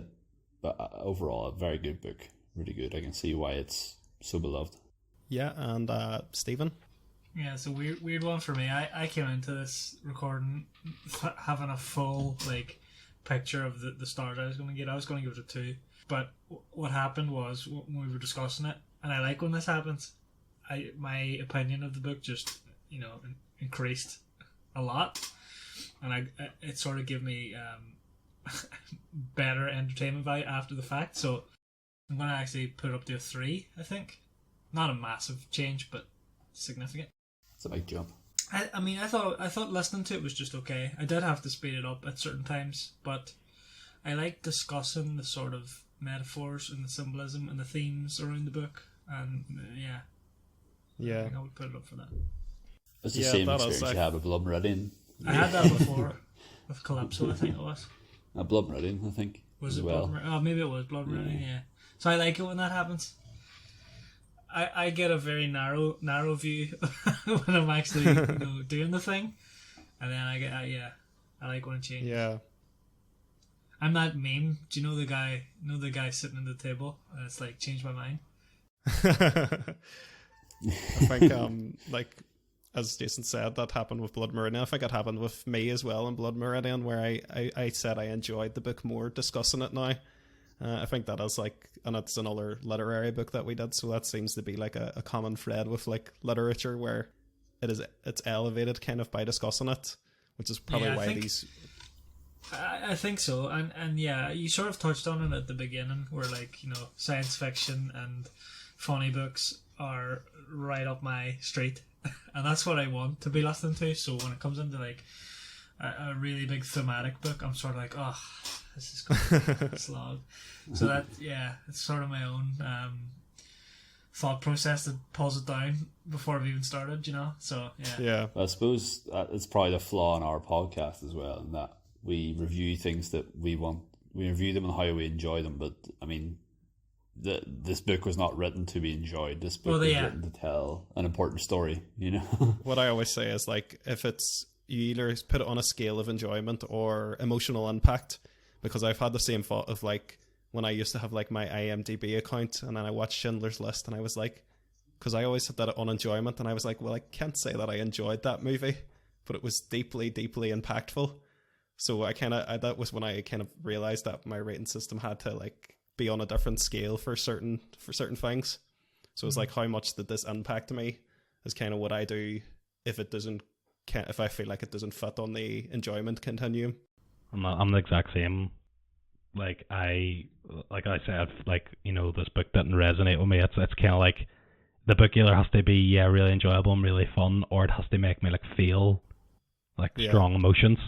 So like those are my 2 kind of pillars that I work off. Yeah, because I think there's a lot of different things to take from fiction. Obviously, me loving horror, like part of the thing about horror is a negative emotion that you're taking, being afraid. So which isn't. It's sometimes we can enjoy horror and have fun with it, but a lot of times it's like a negative thing, and obviously it's the same with like tragedies, where you're watching them to feel sad, feel a negative emotion. But I always try and quantify it, like how powerful was the emotion that I feel like this intended to impact on me. So I suppose saying that, I'll lead into my review. Obviously, I mentioned at the start, this is like a very personal book. It's probably the most. I couldn't pick a more personal book.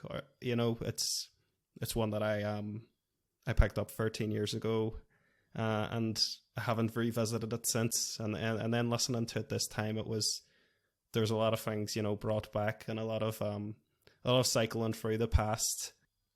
And I hope like it's okay with you guys if I like share this on the podcast. But like listening to it as well, I was going through some stuff. My partner and I mentioned. I think it was on the Hobbit episode, how like I just briefly touched on the fact that Greta and my partner were expecting another child, and like when we went to like a 21-week scan, like the after that, and I was kind of editing that episode, and I was like, oh, will I take this out now because there was like anomalies confirmed, and I was like, should I take this part out? And I was like, I don't want to kind of erase the past, so I'm gonna leave that in and see what happens. And the scan, the news got kind of progressively worse. then it got progressively better. There was like issues with the limbs at the start and stuff, and then the like the size of the rib cage. So there was what they suspected was skeletal dysplasia, but there's different forms of that. There's like non-lethal and lethal.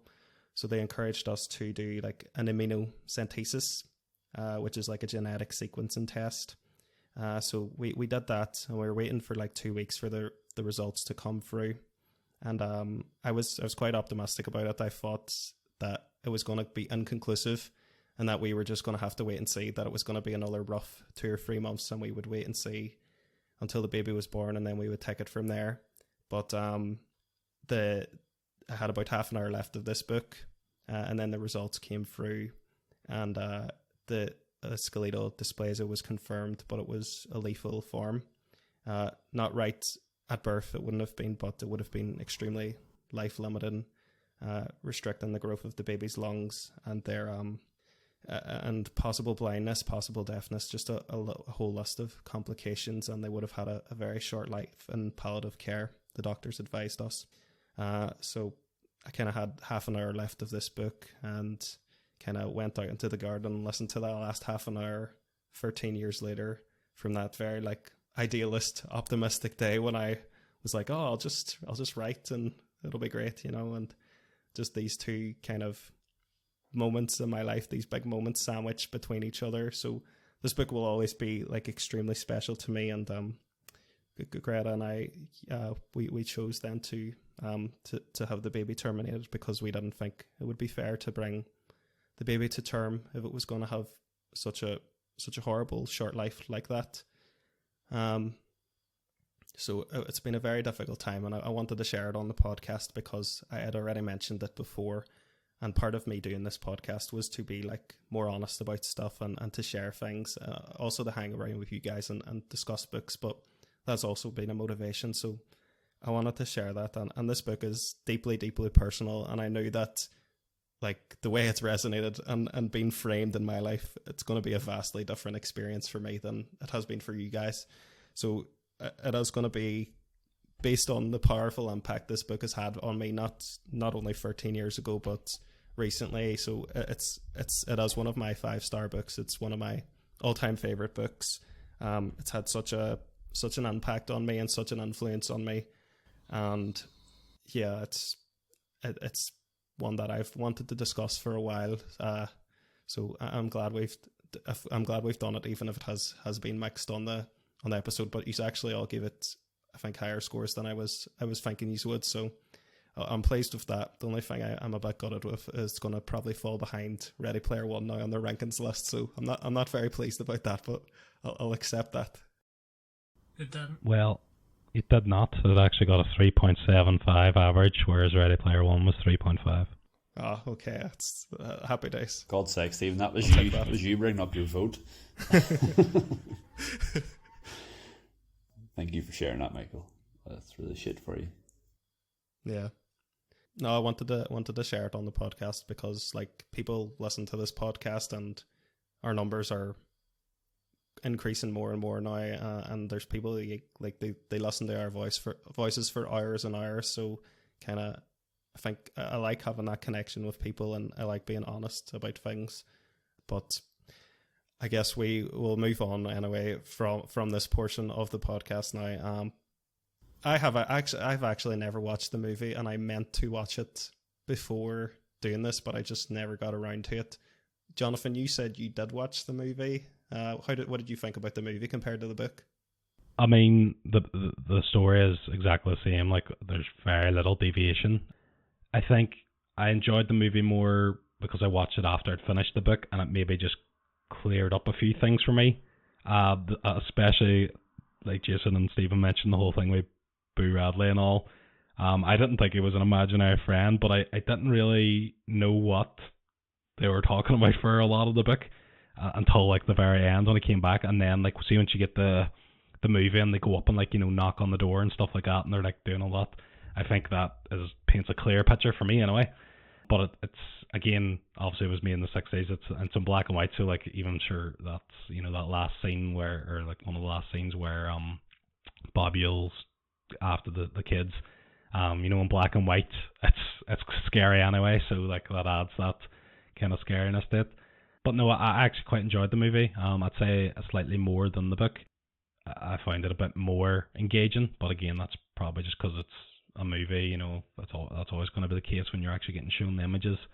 Oh well, maybe not. I guess people like sometimes using their imagination, but like in this case, it was for me because, like I said, I found the story a bit boring.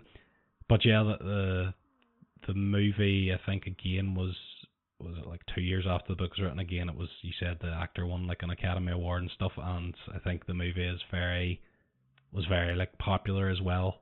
At the time, it was like one of those must see movies and stuff like that. So yeah, I thought that movie was pretty good. Yeah, nice. Trivia.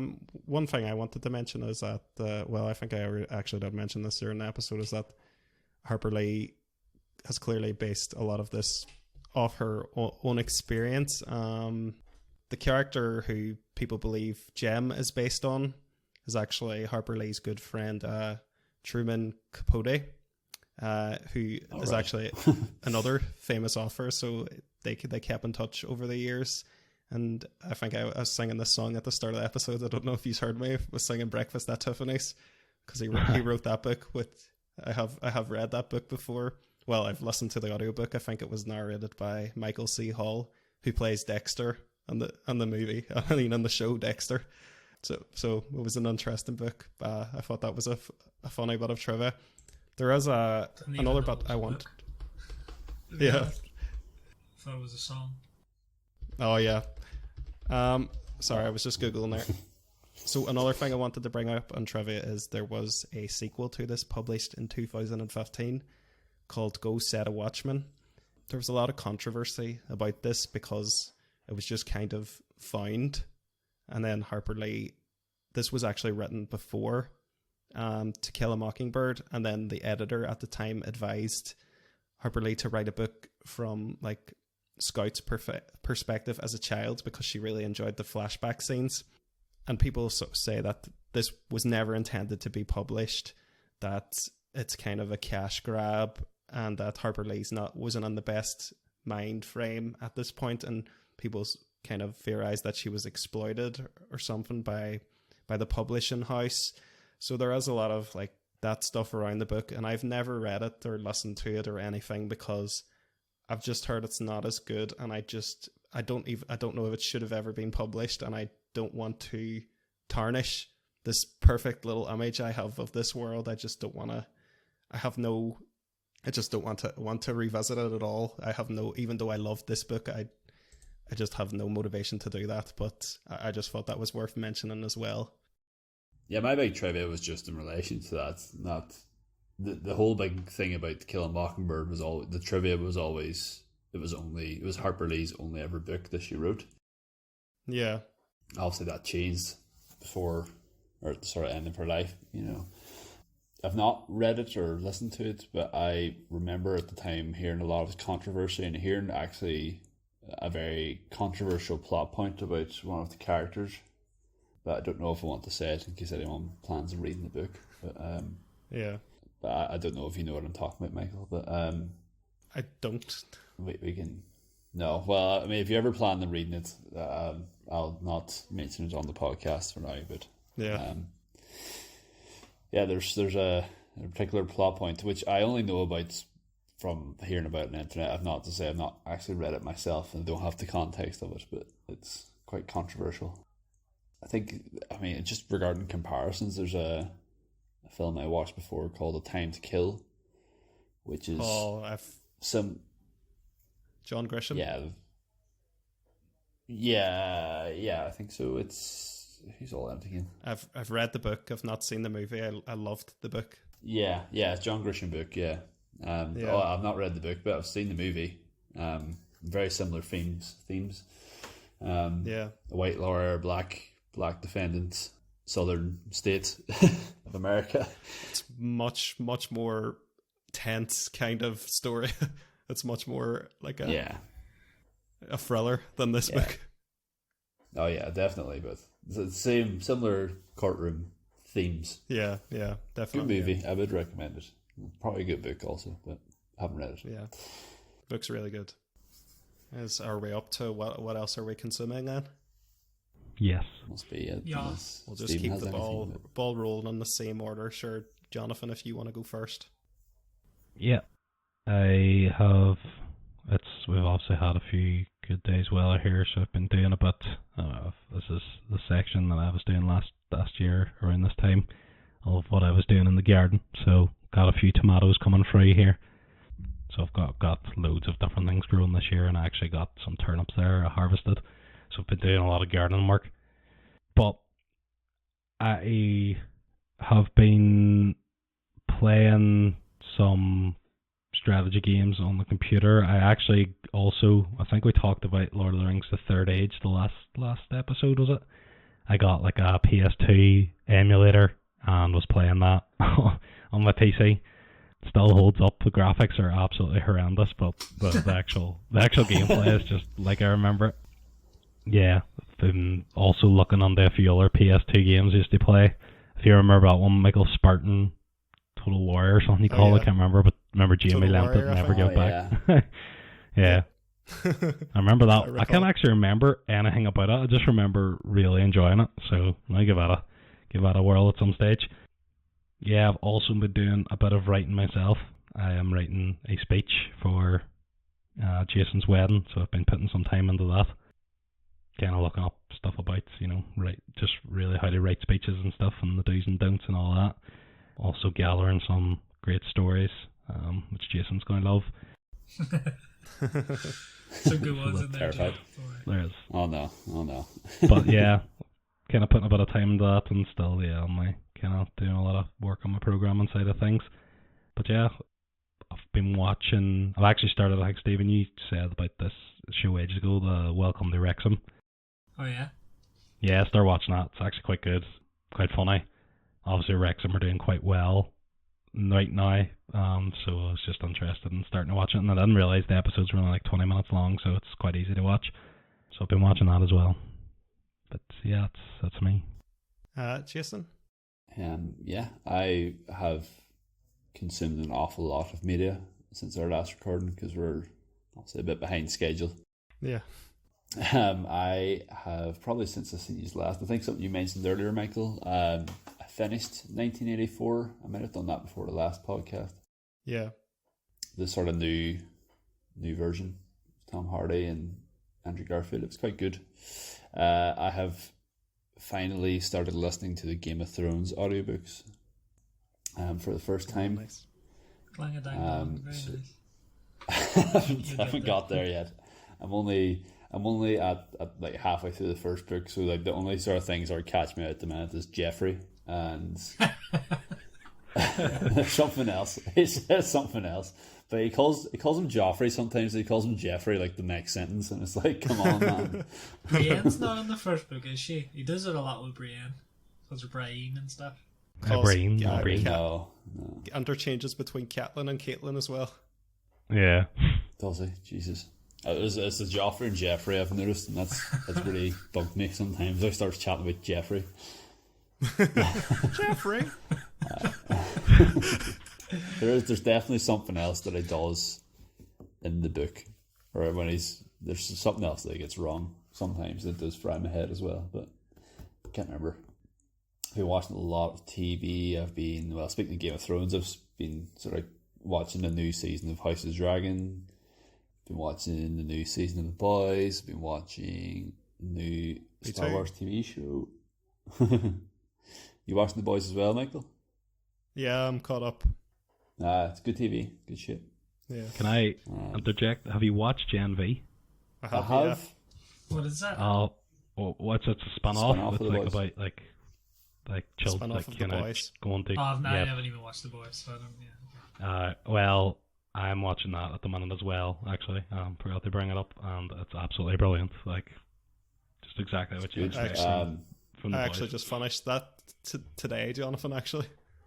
Yeah, I think I've only 2 episodes of it left, or no, 1 actually. I think I'm on the last one. Yeah, it's absolutely brilliant. Like, I haven't started the new season of The Boys yet, but I'll get on to that. It's not fully out yet, is it? No, it's only 4 episodes. Yeah, I'll probably wait until it's all out and then just absolutely binge it. So.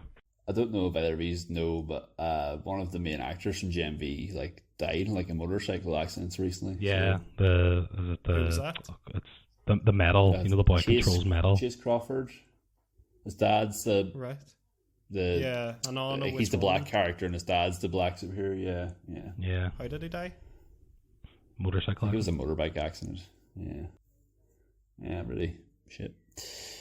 Yeah. And then well, that's been it in terms of books and TV. I have a very exciting trip to the largest IMAX screen in Scotland on Saturday to watch extended edition of Lord of the Rings: Return of the King. Nice. Wow. Nice. Yeah, Mary Kate's very kindly bought me a ticket to that. She's going to absolutely hate it, but Good. she must Well, it's only like 4.5 hours.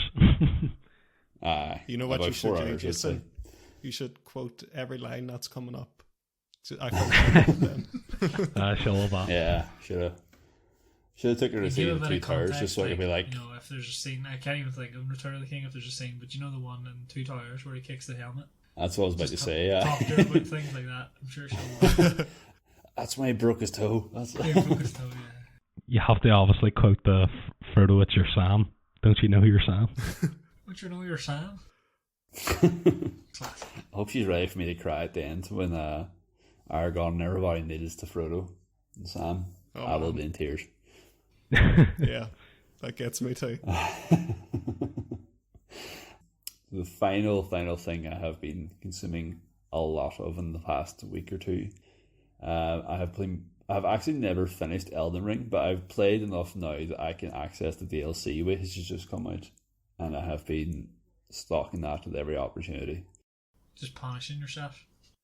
It's so good. Oh my god! It is just matchkism or whatever. Yeah. It's very enjoyable. It's a really good time, even though the bosses are hard. But I don't. Yeah. They've actually patched it now to make it slightly easier. There's no more satisfying game for actually beating when you beat the bosses. Like the dopamine hit in your brain DLCs. when you beat a boss. Any of the Souls games, Yeah. The DLC is notoriously difficult at the moment. So, because I was getting to the stage in the main story, as I say, I'm not actually finished it, but I was getting to the stage in the main story where I would just be actually beating people quite easily. Like even some of the bosses would be fairly easy, but like now in the DLC, like a boss, I've been one shot at about 85% health at one stage by a boss. Like, you know, it's absolute bullshit. But I saw a thing.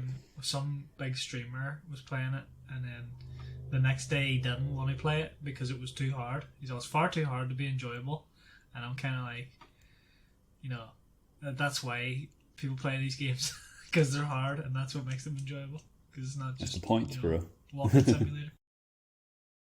Yeah. So I have a good few things, but I missed the last ending of the last podcast as well. So I don't know which things I've talked about since we last since 2 podcasts ago. I was listening. I finished "Will Destroy the Galaxy for Cash," which is just the second book of the what do you call them, Yahtzee Croshaws series, which Michael recommended me. I absolutely loved it. I thought it was far better than the first book, actually. Oh, really? I loved the first book too. Yeah. Yeah, I thought it was way better than the first book. The narration on those books too is just brilliant. Like it's just I was almost going to recommend it, but nah. That's also a sequel, but yeah. Anyway, so I want to pick up the final book, and I might do that after I finish the next book that we're going to do. You know, in between that and the next podcast. That's the only book that I've really been listening to or reading. As for games, I've been playing Pokemon Heart Gold again. Been doing a Nuzlocke on that. For anyone that doesn't know, Nuzlocke is like rules, self-imposed rules that you put on the game to make it like more difficult and sort of more fun. So I've been doing that. Movies and TV, watching a lot of X-Men. Like I don't know if it was on the last the 2 podcasts ago I was talking about X-Men 97. But what a show. Binge watched all of that. What a show. Absolutely amazing. But that just made me want more. So I've started watching all the films again. As I started, I've like 2 more to go, and it's the 2 Wolverine films. I did watch Wolverine Origins because I am also a masochist like Jason, so I wanted to punish myself a wee bit. And to be honest, I thought it wasn't that bad. The CGI was terrible. Yeah, the story was a bit bad. The story was a bit crap in parts, but I thought generally it was just okay.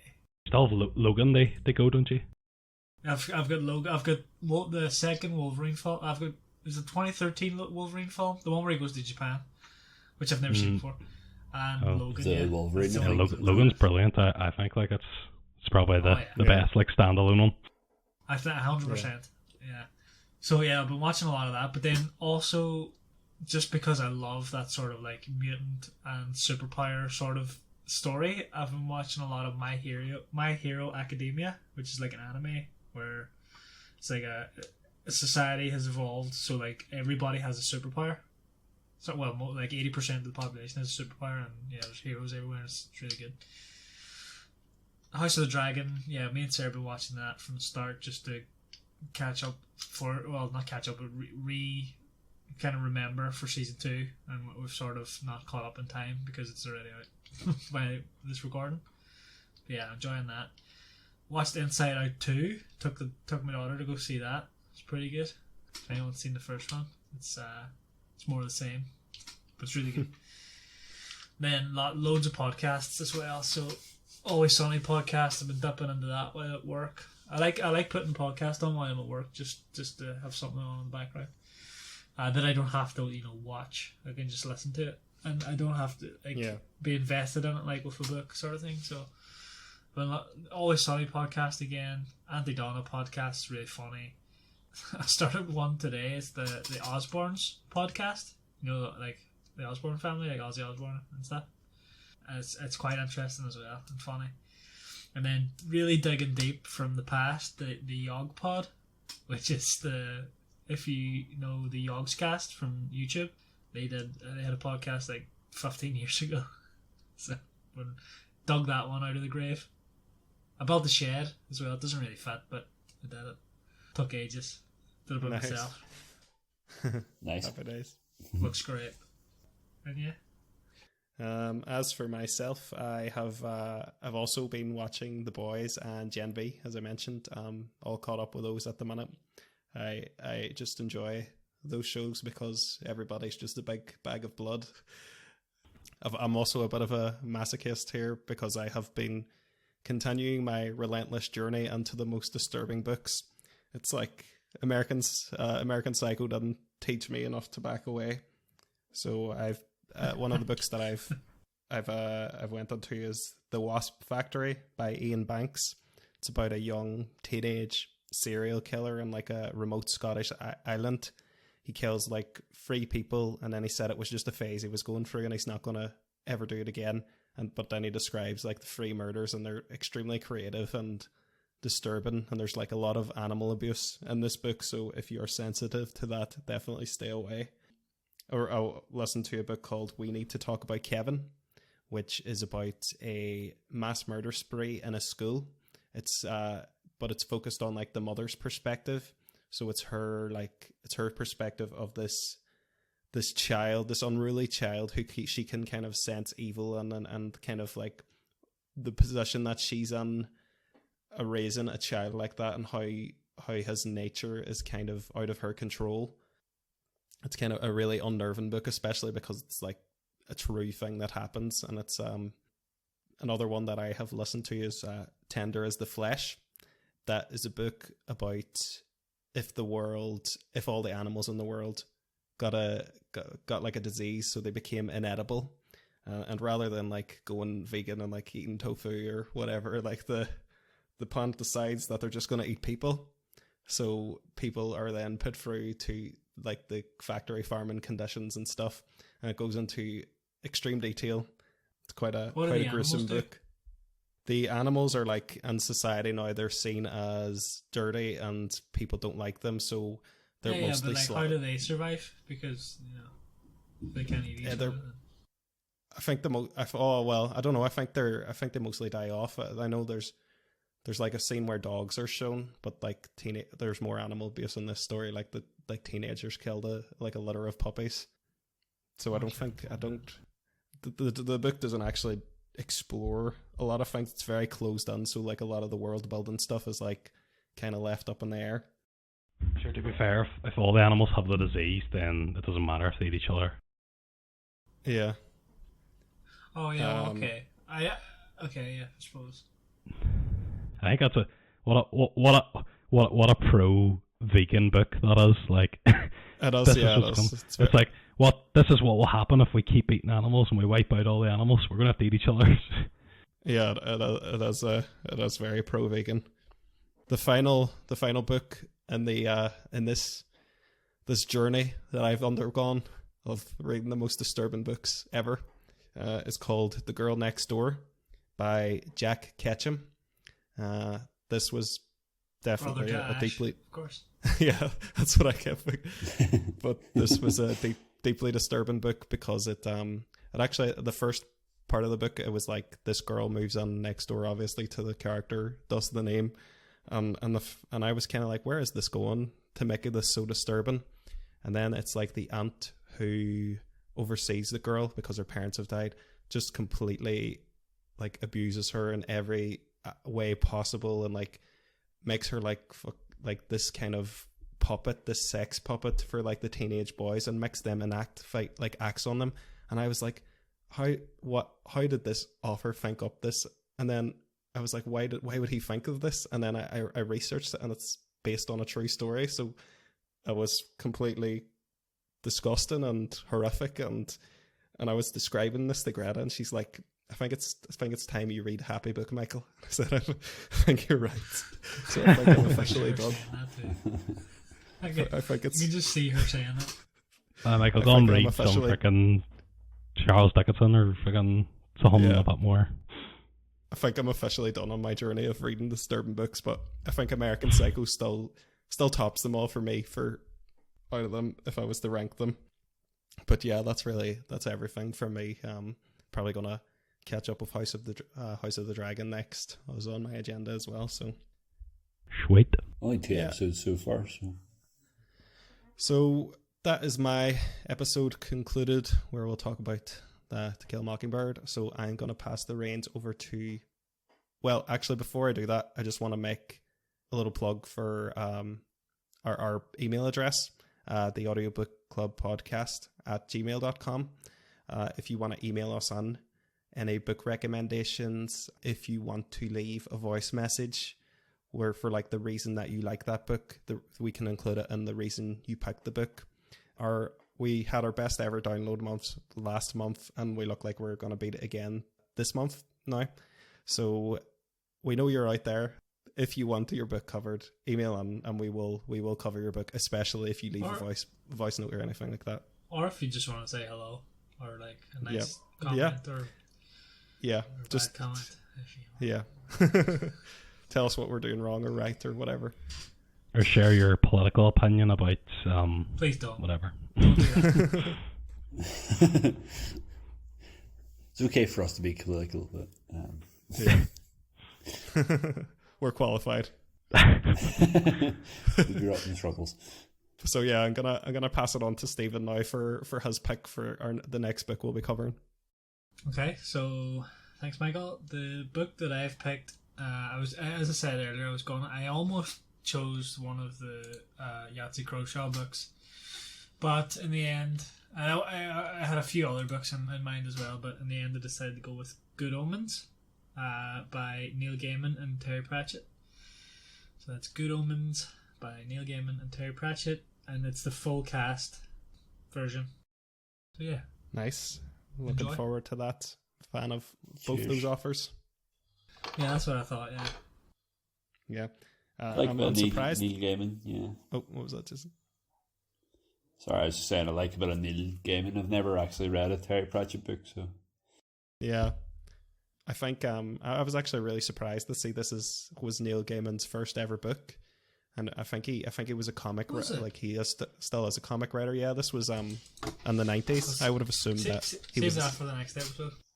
Yeah, I was surprised at that anyway, but yeah, Getting ahead. I want to read more about how they managed to work together. Or if this was his first book, you know, why did Terry Pratchett want to work with him? So I'll get that for trivia.